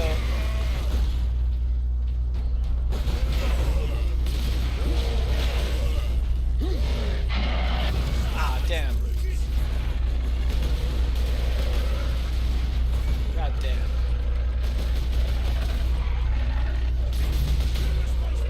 So yeah. And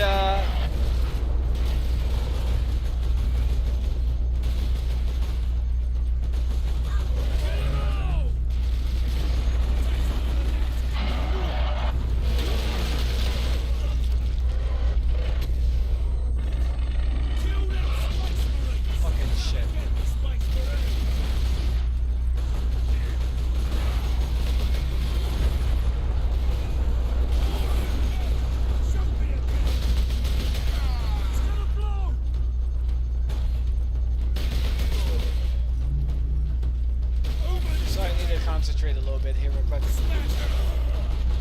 God damn.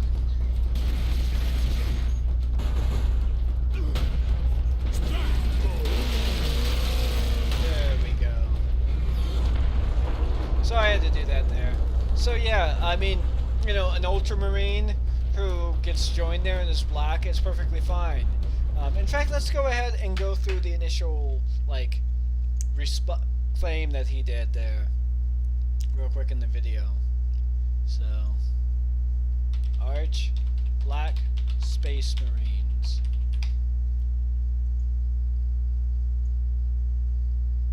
What, did he take the video down?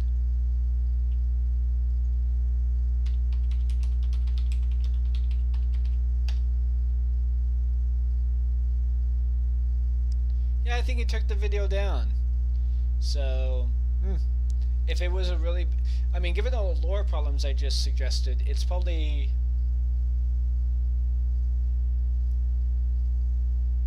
Yeah, I'm not seeing it. Doesn't seem like it's here.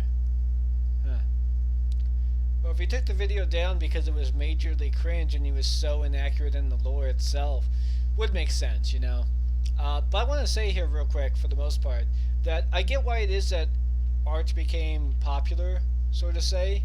I get that, because Arch initially didn't start out this cringy fucking idiot who injects fascism and shit like that into his lore videos. It was actually pretty much on point with the lore in a lot of ways. And a lot of people say, oh, he got stuff wrong and whatnot and all that stuff, and he just goes on for his own interpretation and shit like that, in which he's not even being faithful or accurate to the lore. It's like, first of all, Arch pretty much clarified in multiple ways when and at what times he was actually engaging in low floor takes versus, you know,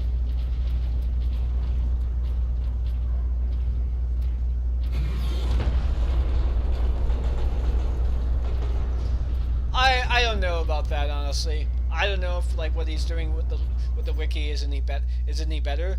When talking, he did make a video on hyperspace, for example, and his hyperspace video is pretty good. I mean, he basically described it as similar to that of the warp, but without the use of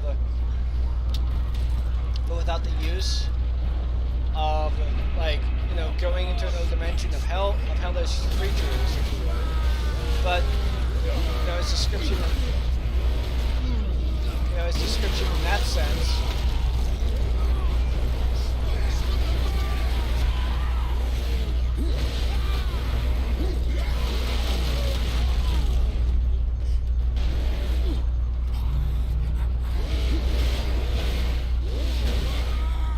You know, his description, he said that the celestial bodies, like planets and suns and whatnot, need to be calculated so that way things can be avoided. But, you know, that's within the movie, so I'm not too sure whether or not that's, whether or not that can be attributed to him. Anyone can use that to watch the movies. But they also basically point out the parsec run. The reason why it's impressive is because, like, he had to calculate, like, a shit ton of distances and celestial bodies to move there, and apparently Now to move the shell into place. the parsec, the Kessel Run in terms of parsecs is, or rather was, something that was supposed to be done in 20 or 25 or something like that, when in fact it was like the Kessel Run was done in 12 by Han Solo. And that's why it's pretty impressive. He said all this in his hyperspace video. And that's all fairly accurate. You know, that's something that you can't exactly get from reading the wiki entries on Wikipedia. We cannot rely on luck for this, Sir Donis. We follow the shell up and make sure it reaches because the its destination. Wikipedia article on hyperspace requires a lot of extrapolation from it to the point when you need to understand more about the technology of the lore than anything else there. You know, but anyways, as I said before, like when I went to other lore channels like Luton and all that, he seemed to be fairly accurate. Like everything he was saying wasn't really all that off from what Luton was saying. It's just that Luton went into far more depth, far more explanation. He did more interpretations here and there. So, you know.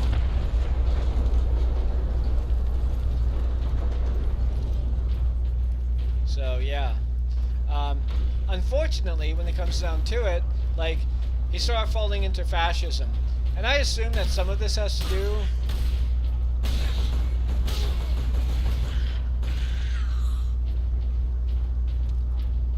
And I assume that some of this has to do with, like, you know, the culture war stuff and whatnot, and how he was dragged over to the side in terms of, like, things like Gamergate and all that.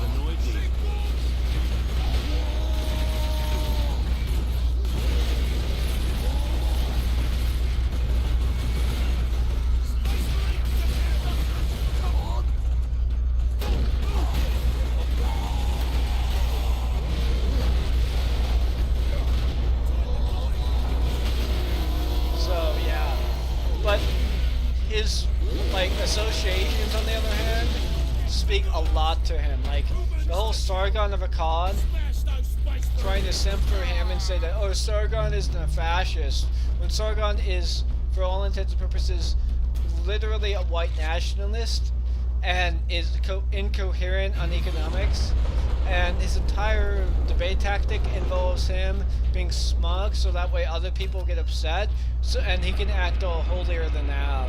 Saying that, are you upset? I don't know why you're so upset, you know, and all that shit. It's one of the reasons why, for example, his second debate with Vosh went much better than the first, and it's one of the reasons why his first debate with Vosh went so well for him. But, you know, that's kind of how it is, you know? Fascists don't really have an argument because they really just have to rely on other things that aren't really coherent, you know? And the fact that Arch is becoming more and more coherent as time has gone by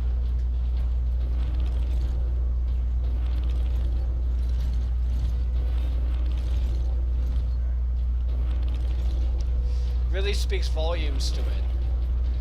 So yeah, I mean, you know, but take that for what it's worth, really. Interestingly enough, though, like Arch tried to do his whole politics channel and whatnot, and he completely failed trying to get it off the ground. So he basically,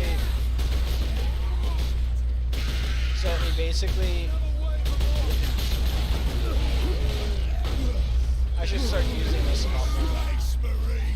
So, you know, he wasn't able to get on the ground on his own, which is probably why he has, like, regular guests on his Archcast stuff. So, yeah.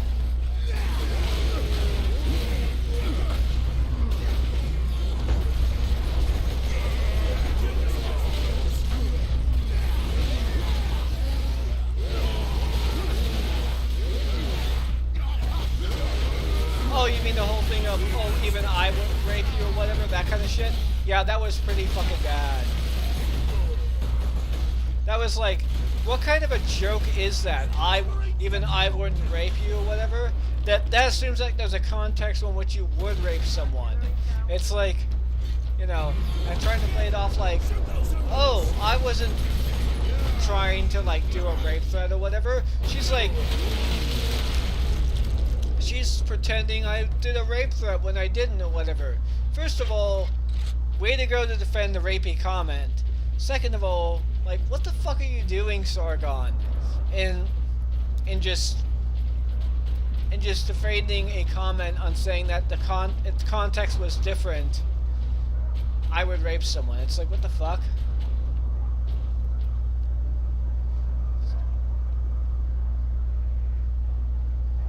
Okay, I'll take down the device there, Raider. You know, and the fact that Sargon, the fact that like Arch is willing to stand up to this, up for this fucker is like an idiot. It's like idiotic. I'm not entirely too sure why it is that he feels the need to do that shit. But hey, you know, we pick our friends, and the way in which we pick our friends and our association says a lot more than it does about us. You know. If Arch were to, for example, come out and say, oh, I don't agree with Sargon on that kind of stuff and whatnot. These are the things I disagree about with him on, and like, and these are the things I don't like about him and all that stuff, but I'm still willing to be friends with him because of this or that reason. I would say, okay, fine. Like, I don't agree with being friends with Sargon at all, but like, I think it's perfectly fine for you to disassociate yourself from Sargon's comments in that regards or whatever. I'll stop like harping on that part of it, but it still looks bad to you that you're friends with him. So, you know. In fact, real quick, let's go to Arch's channel for a moment here. His second channel.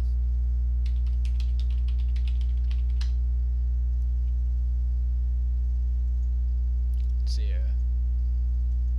Go to his second channel real quick. Channels, and here we go, the Archcast. I want to see exactly who else he's had on his podcast here real quick.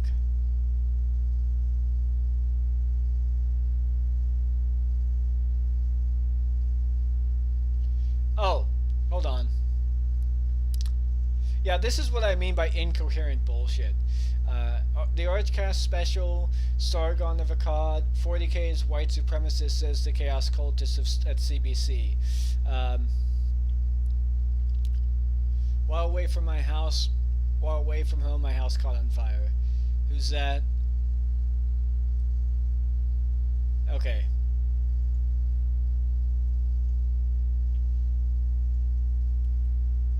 Let's look at CBC. CBC. This is brand new here. 40K Warhammer.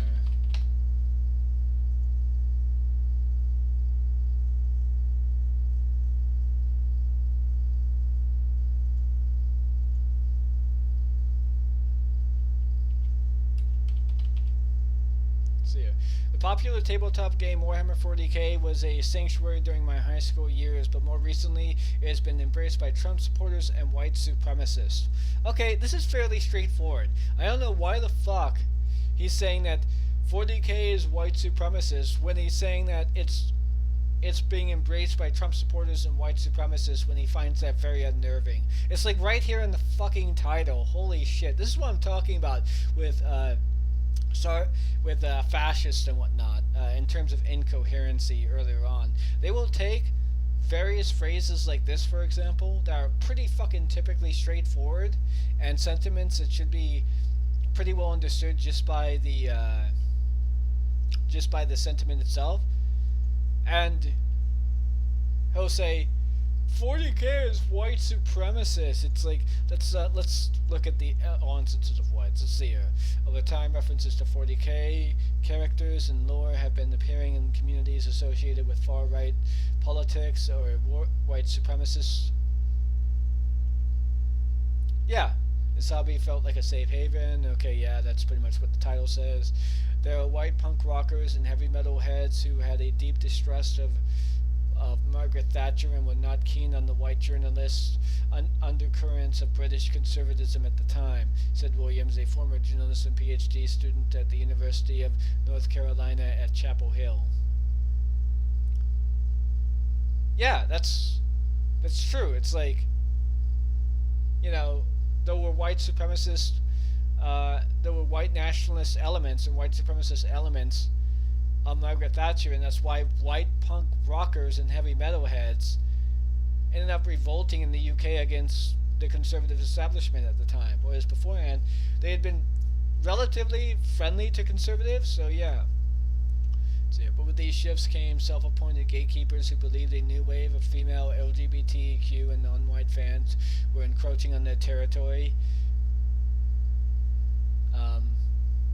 Even those demographics were a part of it all along. Yeah, that's true. I mean, you know, it's very strange to do that, you know. I mean, like, for example, the whole gamer... The reason why it is I think the gamers are dead articles were really fucking cringe is because it basically portrayed the notion of the gamer identity being an association for gaming groups to be like the stereotypical white male gamer or whatever, which was like, the stereotypical gamer wasn't white male, it was that of a tech enthusiast, that was akin to that of a consumer enthusiast. It was basically take the stereotype of a consumer enthusiast, then take the stereotype of a tech enthusiast and merge the two together and you get the gamer stereotype. And this gamer stereotype is pretty much racially and gender neutral, all things considered. You know, which is why it is, for example, the Gamers Are Dead articles were really fucking cringy, because it tried to say that the white male gamer and demographic of gamer, or the identity of gamer, was white male cis heteronormative, which made no fucking sense when that shit dropped, you know. It was like these game journalists at the time had no fucking clue as to who their community was. But unfortunately, as you might imagine, it was Gamergate era, so, you know, all that communication was lost in the culture war nonsense and the bullshit that came about it. So, you know, yeah, so this article, this video right here is just pretty much disassociates itself from reality when addressing the article. So yeah, let's see who else he's had on here. Oh, Razor Fist, holy shit, another fucking fascist. Razor Fist made the most cringiest fucking video on how fascists are actually socialist. Like, and he basically conflated a whole bunch of shit. Like, he tried to conflate Keynesianism as socialist, which it's like, what the fuck are you doing, motherfucker? Keynesianism isn't socialist. What the fuck? Like, you know, Keynesianism is still capitalist. It's reform capitalism at its very basis, because, you know, he still wanted to keep private property and markets as a contributing factor in the economy. He just wanted to have more state intervention as a result of that, really. And he says Keynesian praise fascist or like, what is the phrasing he used? Praise fascism economy. First of all, there's no such thing as fascist economies. Secondly, he basically described how authoritarian rule allows for better economic control over industry, and would, as a result, Keynesianism would probably be beneficial to that. That's not. I mean, what the fuck are you doing there? So there's another yikesy right there. Let's see here. Okay, special. Okay, but yeah, his associations really speak to who he is in a lot of ways, and I guess that's going to be a thing. I guess some people are just going to be in that regard, but whatever. Yeah. Let's see here. Is there anything else I need to be on the lookout for? Let's see how old his oldest videos are. Okay, so he's only had this thing for about 7 months. Let's see. I had another channel here. There's another channel he had for this one. It's called The Lodge. Oh, lack of entertainment. That's V, by the way. That's I wouldn't call V a fascist or white supremacist. I would definitely refer to him as a nationalist, but that's because of his dealings with the EU, and he's what country was he from again? He was from one of the more Eastern European ones. What was it? It was the one where Vlad the Impaler was from. I forget the name. Vlad the Impaler.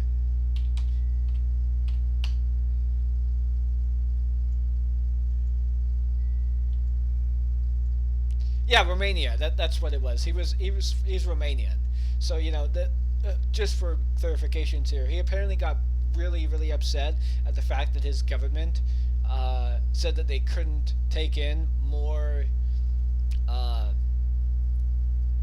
any more than a certain amount of immigrants into their country because they literally just could not support them economically, socially, or infrastructurally.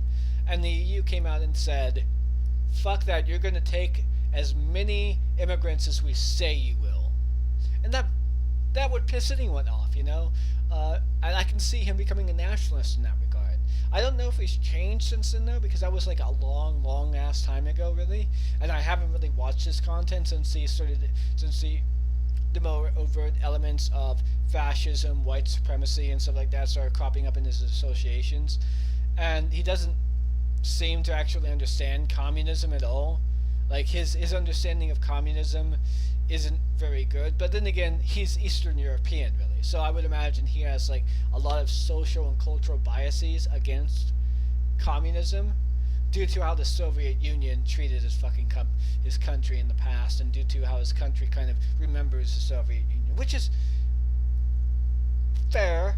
I mean, I don't agree with it, but I understand where that's coming from, really, because in all honesty, Soviet Union, more red fascism than anything else there.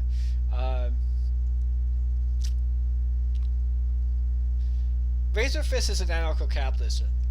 He's not a libertarian at all, unless of course you mean libertarianism is anarcho-capitalism, which, like, yeah, okay, sure, yeah, it's pretty much like they're pretty much one and the same now. The ANCAPs have taken over there, so, but yeah, oh yeah, he also stands the Austrian School of Economics, which, like, oh boy, that's another thing there. The Austrian school really, really loved fascism. So, that they, what was it, one of its creators basically end up standing not Nazi Germany, but fascist Italy, So, take it for what it's worth there. They also ended up, like,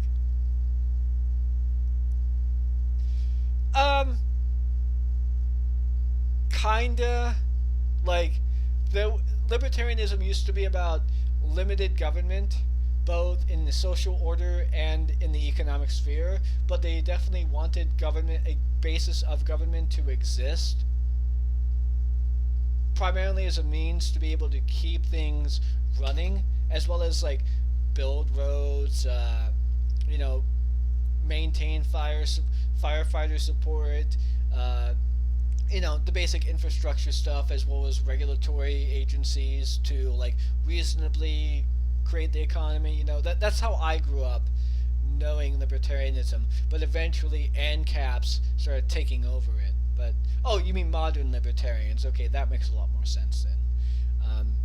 So yeah, but yeah, his associations does speak for themselves. I mean, you know, if Arch wants to come out and says that all the things I'm saying about him are not things that he supports, and he doesn't really like any of this stuff, then I'll be perfectly fine to say, okay, I take that back, Arch.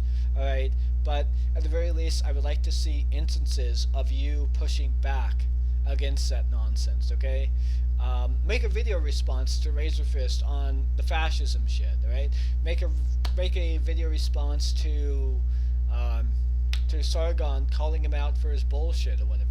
I know you've got to maintain friendly relationships because you want to keep those relationships or whatever, but you got to call out the bad stuff there, Arch. Come on, seriously. If you don't want to be viewed as like a white supremacist or fascist light, I guess some might say, then call that shit out.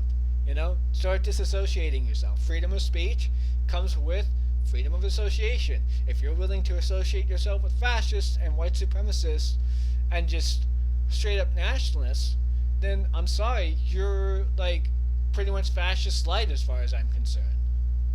You're a gateway into fascism, if not fascist light itself. So that's how you are.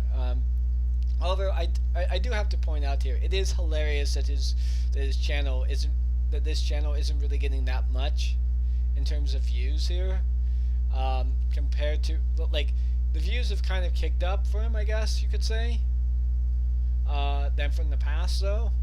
But I guess it depends on the subject matter, like God of War stuff. Okay.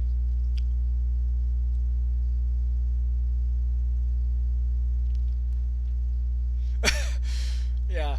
Well, again, I only say that if he doesn't want to be called a fascist or a white supremacist or that kind of stuff, then he needs to start calling Sargon out, even if he wants to maintain those friendships or whatever. That's what you do. Again, freedom of association. That's how it works. You know. But yeah, compared to his lore channel, I guess, I assume that his lore channel gets a lot more views. Yeah. See. So, yeah, like 120,000 and text-to-speech device shutting down and whatnot, 28K, 35K, 111K for the lore videos and whatnot. Or no, that's not lore video, my bad. That's him kicking GW with the whole bobble shit. So yeah. Honestly, I can't fault him for this. GW is like an awful fucking company or whatever. But, you know, yeah, like his lore videos and his lore stuff gets far more views than any of his political videos here, as you can see. So, you know, even his Cowboy Bebop one did relatively well, but I'm guessing that's because he's, like, courting the reaction to Cowboy Bebop, which wasn't that bad. It's not as bad as people are saying it is, so, you know, just knock that shit off. Yeah, but you can clearly see his other channel is not following that stuff, so, you know, oh, this one actually got a lot of views, 37K. I'm guessing that's because he's talking about comics, and, well, you know, the comic industry is the comic scene or comic community is kind of really gripped with reactionaries at the moment, or at least reactionaries are using the comic scene in that sense. So yeah, it's very, very obvious of which of his channels he's putting more effort into getting views on, you know. So yeah, like, what was it? I think the common sentiment for a lot of people who make videos like denouncing Arch or kicking Arch while he's down and shit like that is, oh, I came to Arch and I look at Arch for his lore videos. I don't give a shit about his politics. And when people went to his political channel, or when he started his political channel called The Lodge, it didn't do very well, and it ended up dying almost as soon as it was created. Which, like, yeah, that's a pretty common sentiment I've seen amongst his community. So yeah, the comments section, on the other hand, of some of these videos are pretty weird. Let me give you an example of this real quick. Like, he sold his soul to the four chaos gods, Horror Master General indeed. So, just quoting him, been looking forward to this really odd book, and it was trying finally more Horus and the Horus Heresy, Medusa, and yeah, just like people doing that kind of stuff. But you know, this is the typical type of comment section you would see under his lore videos. However, when he starts like getting into other stuff, like, let me go ahead and get a good video here real quick.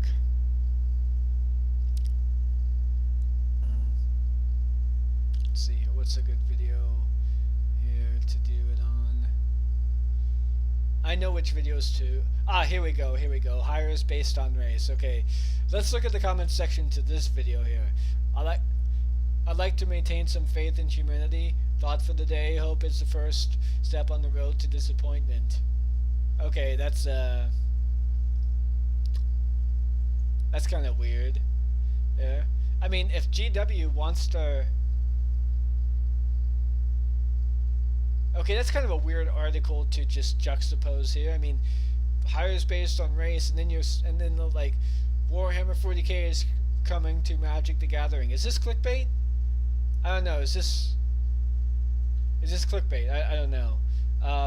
Comics are always status quo, Holy Knight. You should know that by now. Any change in the comics or whatever, or the comic story, in any particular regard, is going to eventually lead back to the status quo. So there's nothing new. So yeah, let's see if we can actually get something here. Magic the Gathering.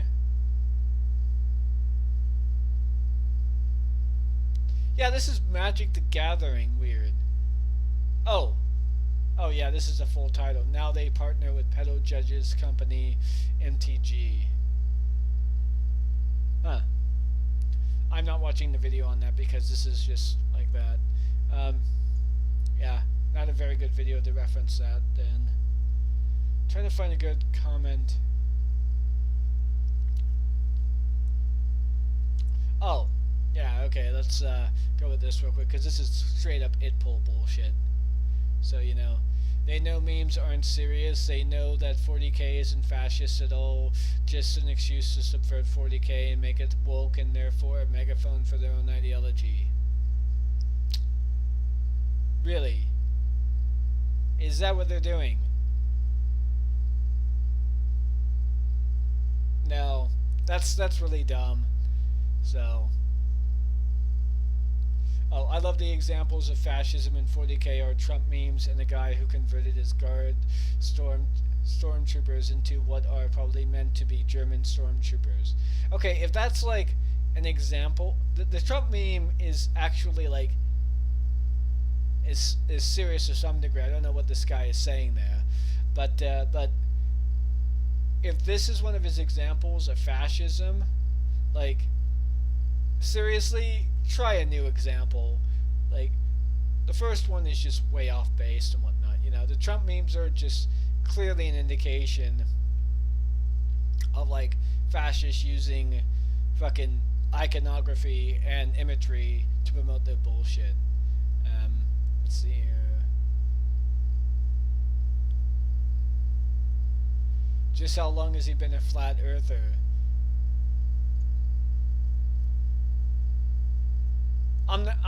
This is too easy. I'm not going to say anything. This is just so obviously like...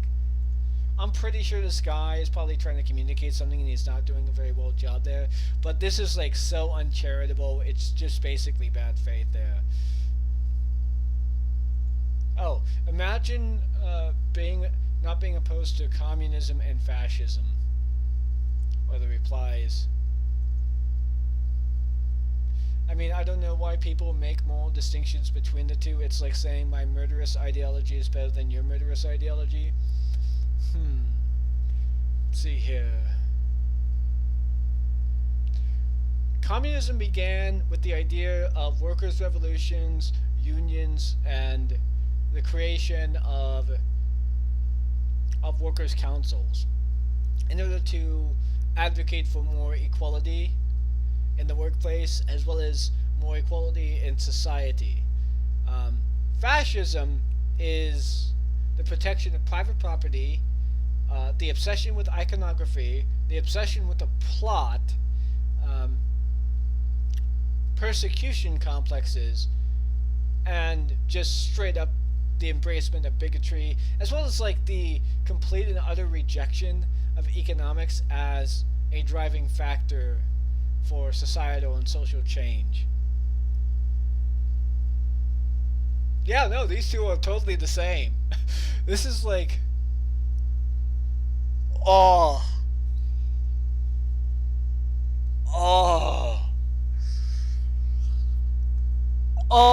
man, not like this. Oh man, so yeah, 40K was always woke. It was always a warning against right-wing militarism and fascism, religious dogmatism. Fascism also had humble roots as communism, but but instead of workers, they came up from soldiers pissed off after losing, not getting enough from a war, but they do embrace control of corporations.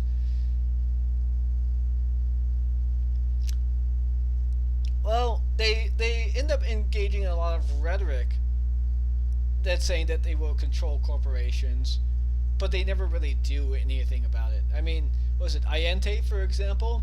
He was very fascist. His rhetoric was very much geared towards the control of corporations, but what did he do?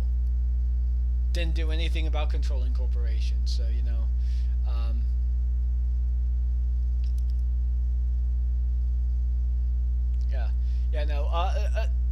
real quick, I just got to mention this real quick.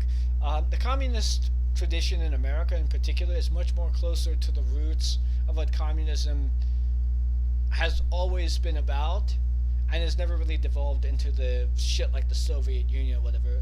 In the 60s, for example, and the 70s, communist party groups in America acted as entrapment for Soviet spies trying to get people to become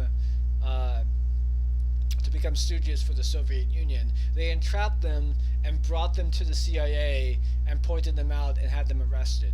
So, you know, when it comes to communism in America, clearly there is a very different beast than it was over in the East, and unfortunately it just devolved into red fascism. In fact, there wasn't really that much. In fact, what was it? Vosh brought this up a bit. I gotta bring this to the attention of the chat here, of you holding now. I would say chat, but but you know, it's just you, me, and maybe a few others. I don't know. Let's see here.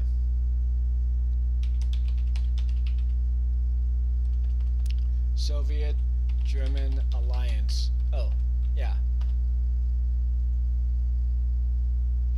Let's see here. What's over in Wikipedia? Ah, there we go. The Ribbentrop Pact. Yeah, okay. So,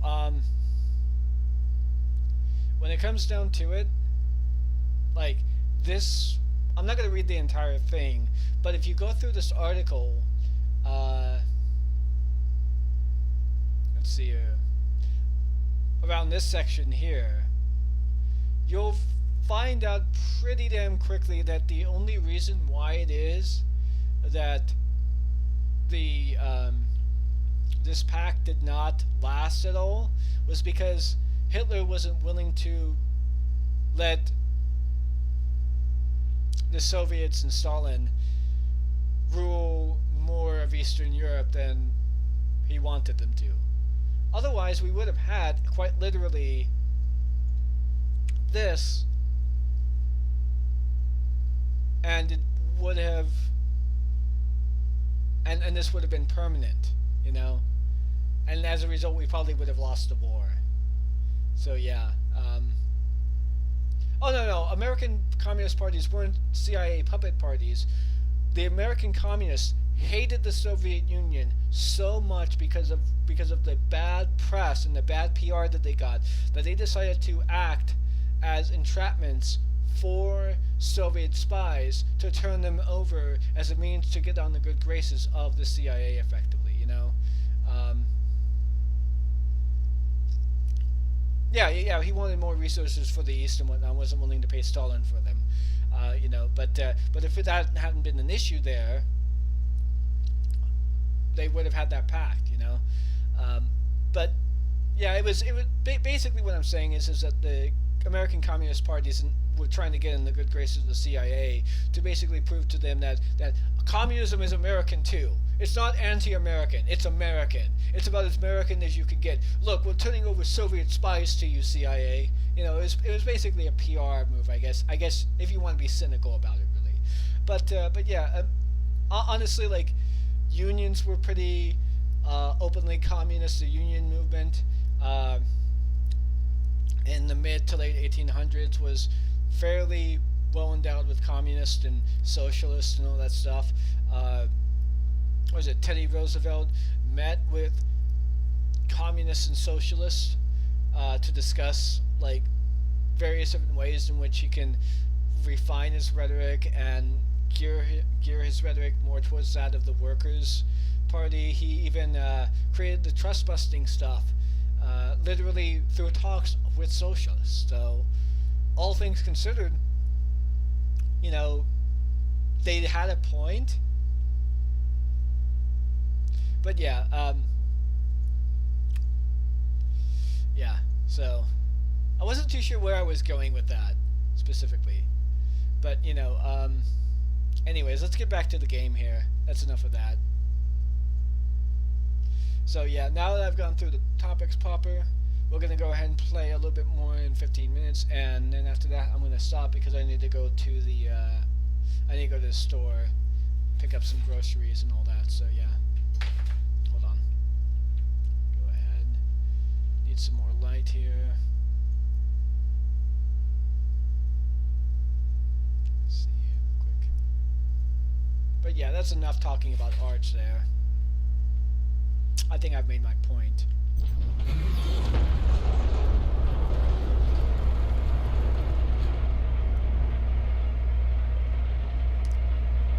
Back to the game. Let's...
back in the day. I ended up playing this game back in the day, but you know, I wasn't get the shell into that loader. I was obviously torrenting it, but that's what it's because I didn't quite have the money to afford it. But now I do, you know. So.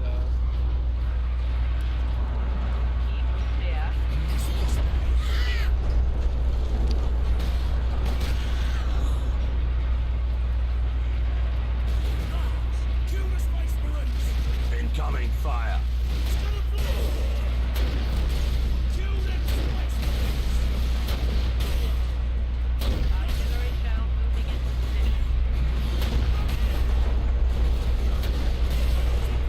Incoming.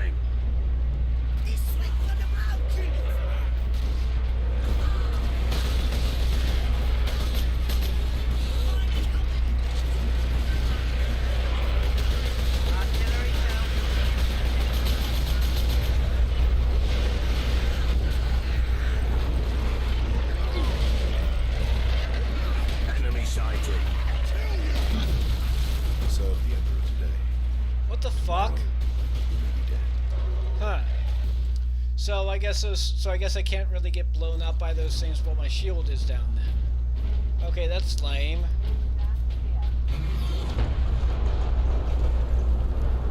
Okay, I'll keep that in mind then. Oh. So I don't have to ride the elevator back up then. Authorization at Starseed Alpha. The Emperor be with you, Space Marine.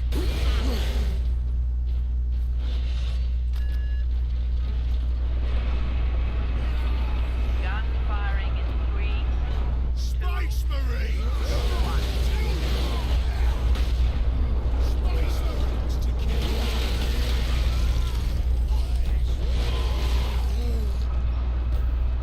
There's our shell.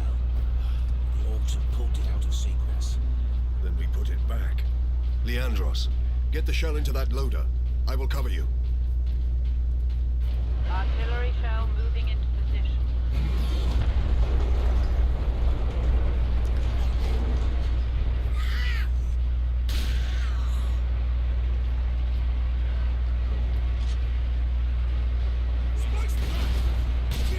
Incoming fire. Shell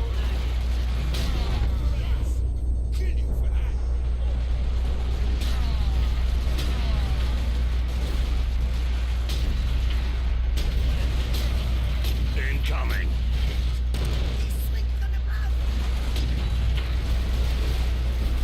God damn.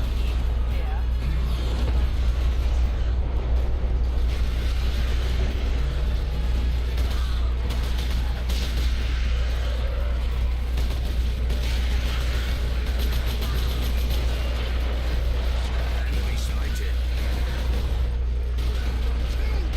firing now.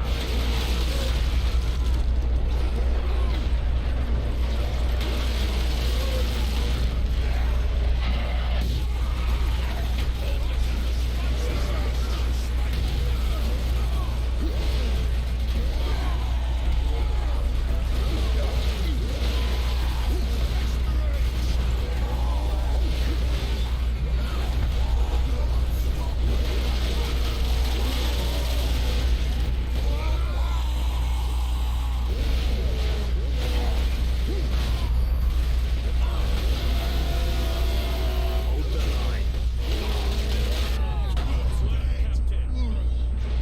Priming gun battery.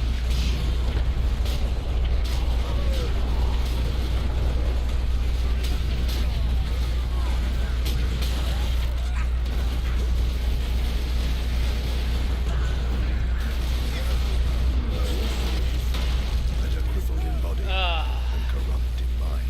You know what? I'll be honest here. I'm gonna be honest here. That should make you immune. Like, when you're doing an attack like that, you should be immune to these guys. Authorization at Starseed Alpha. The Emperor be But with yeah. you, Space Marine. Yeah, I know how the shields work, but thanks, I appreciate that. Gun firing. Space Marine!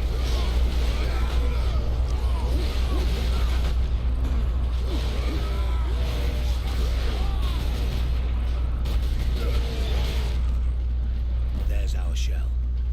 The orcs have pulled it out of sequence. Then we put it back. Leandros, get the shell into that loader. Reloading. I will cover you. Yeah, I thought I could go ahead and chainsaw him and get back my health before I died, but looks like that was an overestimation.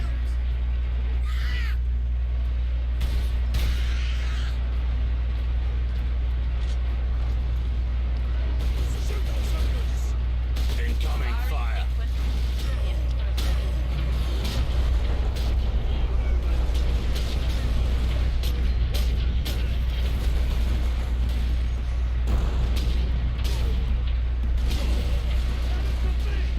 Incoming. This swing's gonna blow.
the line.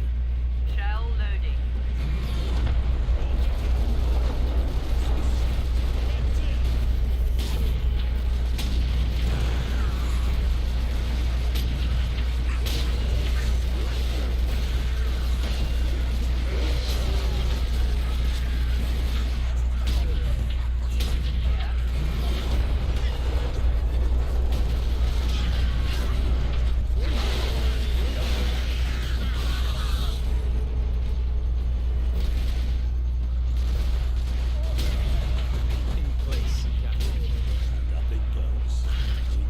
Seeing this fortress detonate.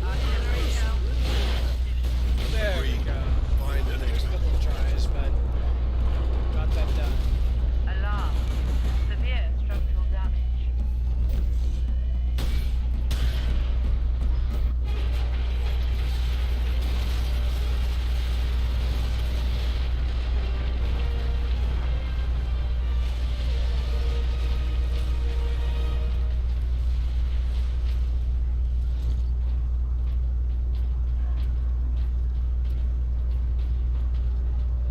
The Guardsmen will get their supplies now. Captain Titus, you are a man of your word, my lord. Thank you. What is your situation, Lieutenant? We're gathering our wounded and are heading to the Andres habitation block to establish an outpost. With the cannon down, our support craft will land there. Very well. My battle brothers and I must secure any operational Warlord-class Titans before the Orcs can loot them. Good luck.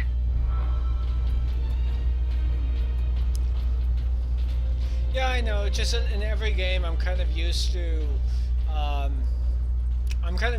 like execution kills that do that mechanic to give you health. Yeah. Oh yeah, it does look like the Golden Gate Bridge. Yeah, you're right. Yeah, I'm used to execution kills giving you health as like something that actually makes you someone immune for the most part. But you know.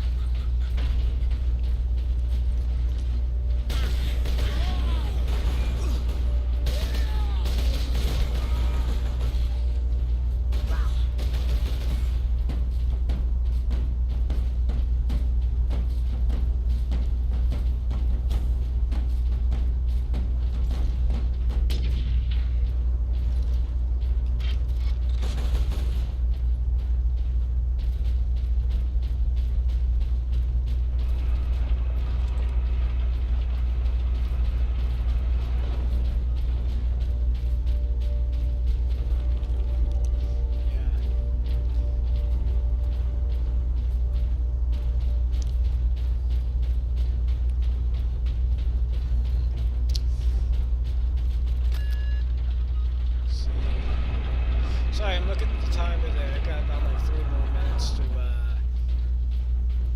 to play this game, and after that I'm going to be turning it off here, so yeah.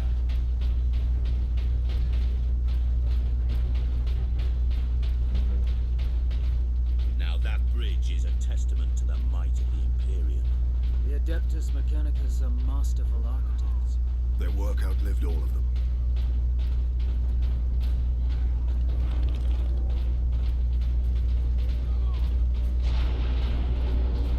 What in Gwilliman's name is that? It's a train. Did the Lieutenant not say these tracks went to the complex housing the Titans? That thing is a battering ram. Oh, it's a train battering ram. Interesting. Yeah, okay, so we're going to do some videos.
like how this, how headshots actively make their head explode, you know? But yeah.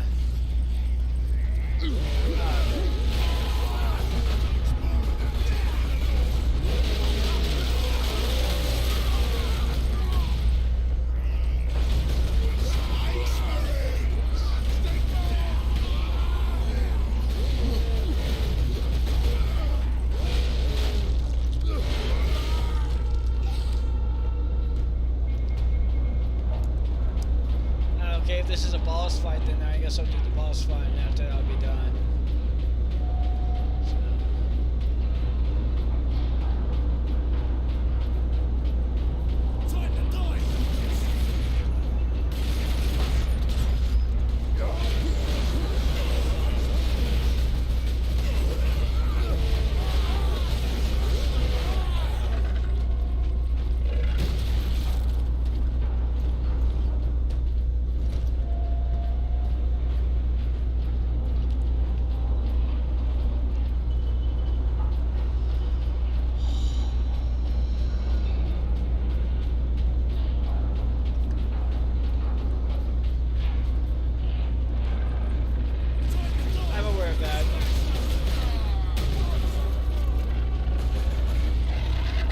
Oh shit! Fuck.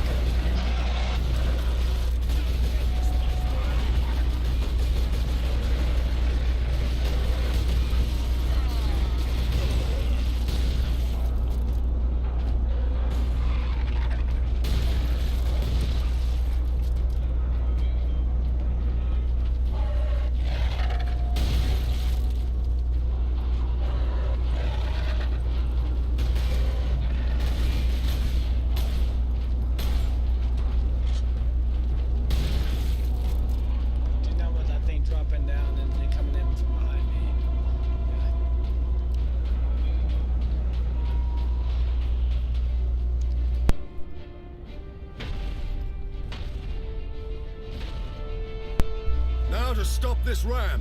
Time to impact. No more than 6 minutes. Time enough.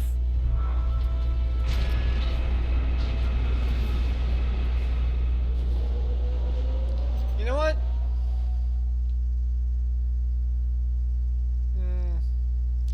Yeah, I think I'll go ahead and stop here at the moment, since we've definitely gotten into this. Since we've definitely gotten to a point in which I'm just like thinking I'm done. So, yeah, great stream, all things considered. Pretty good talk. Great to see you here, Vader. I know we've had our little bit spats here and there, but it's great to see you here, and glad you contributed to the stream, man. So, yeah. See you later, man.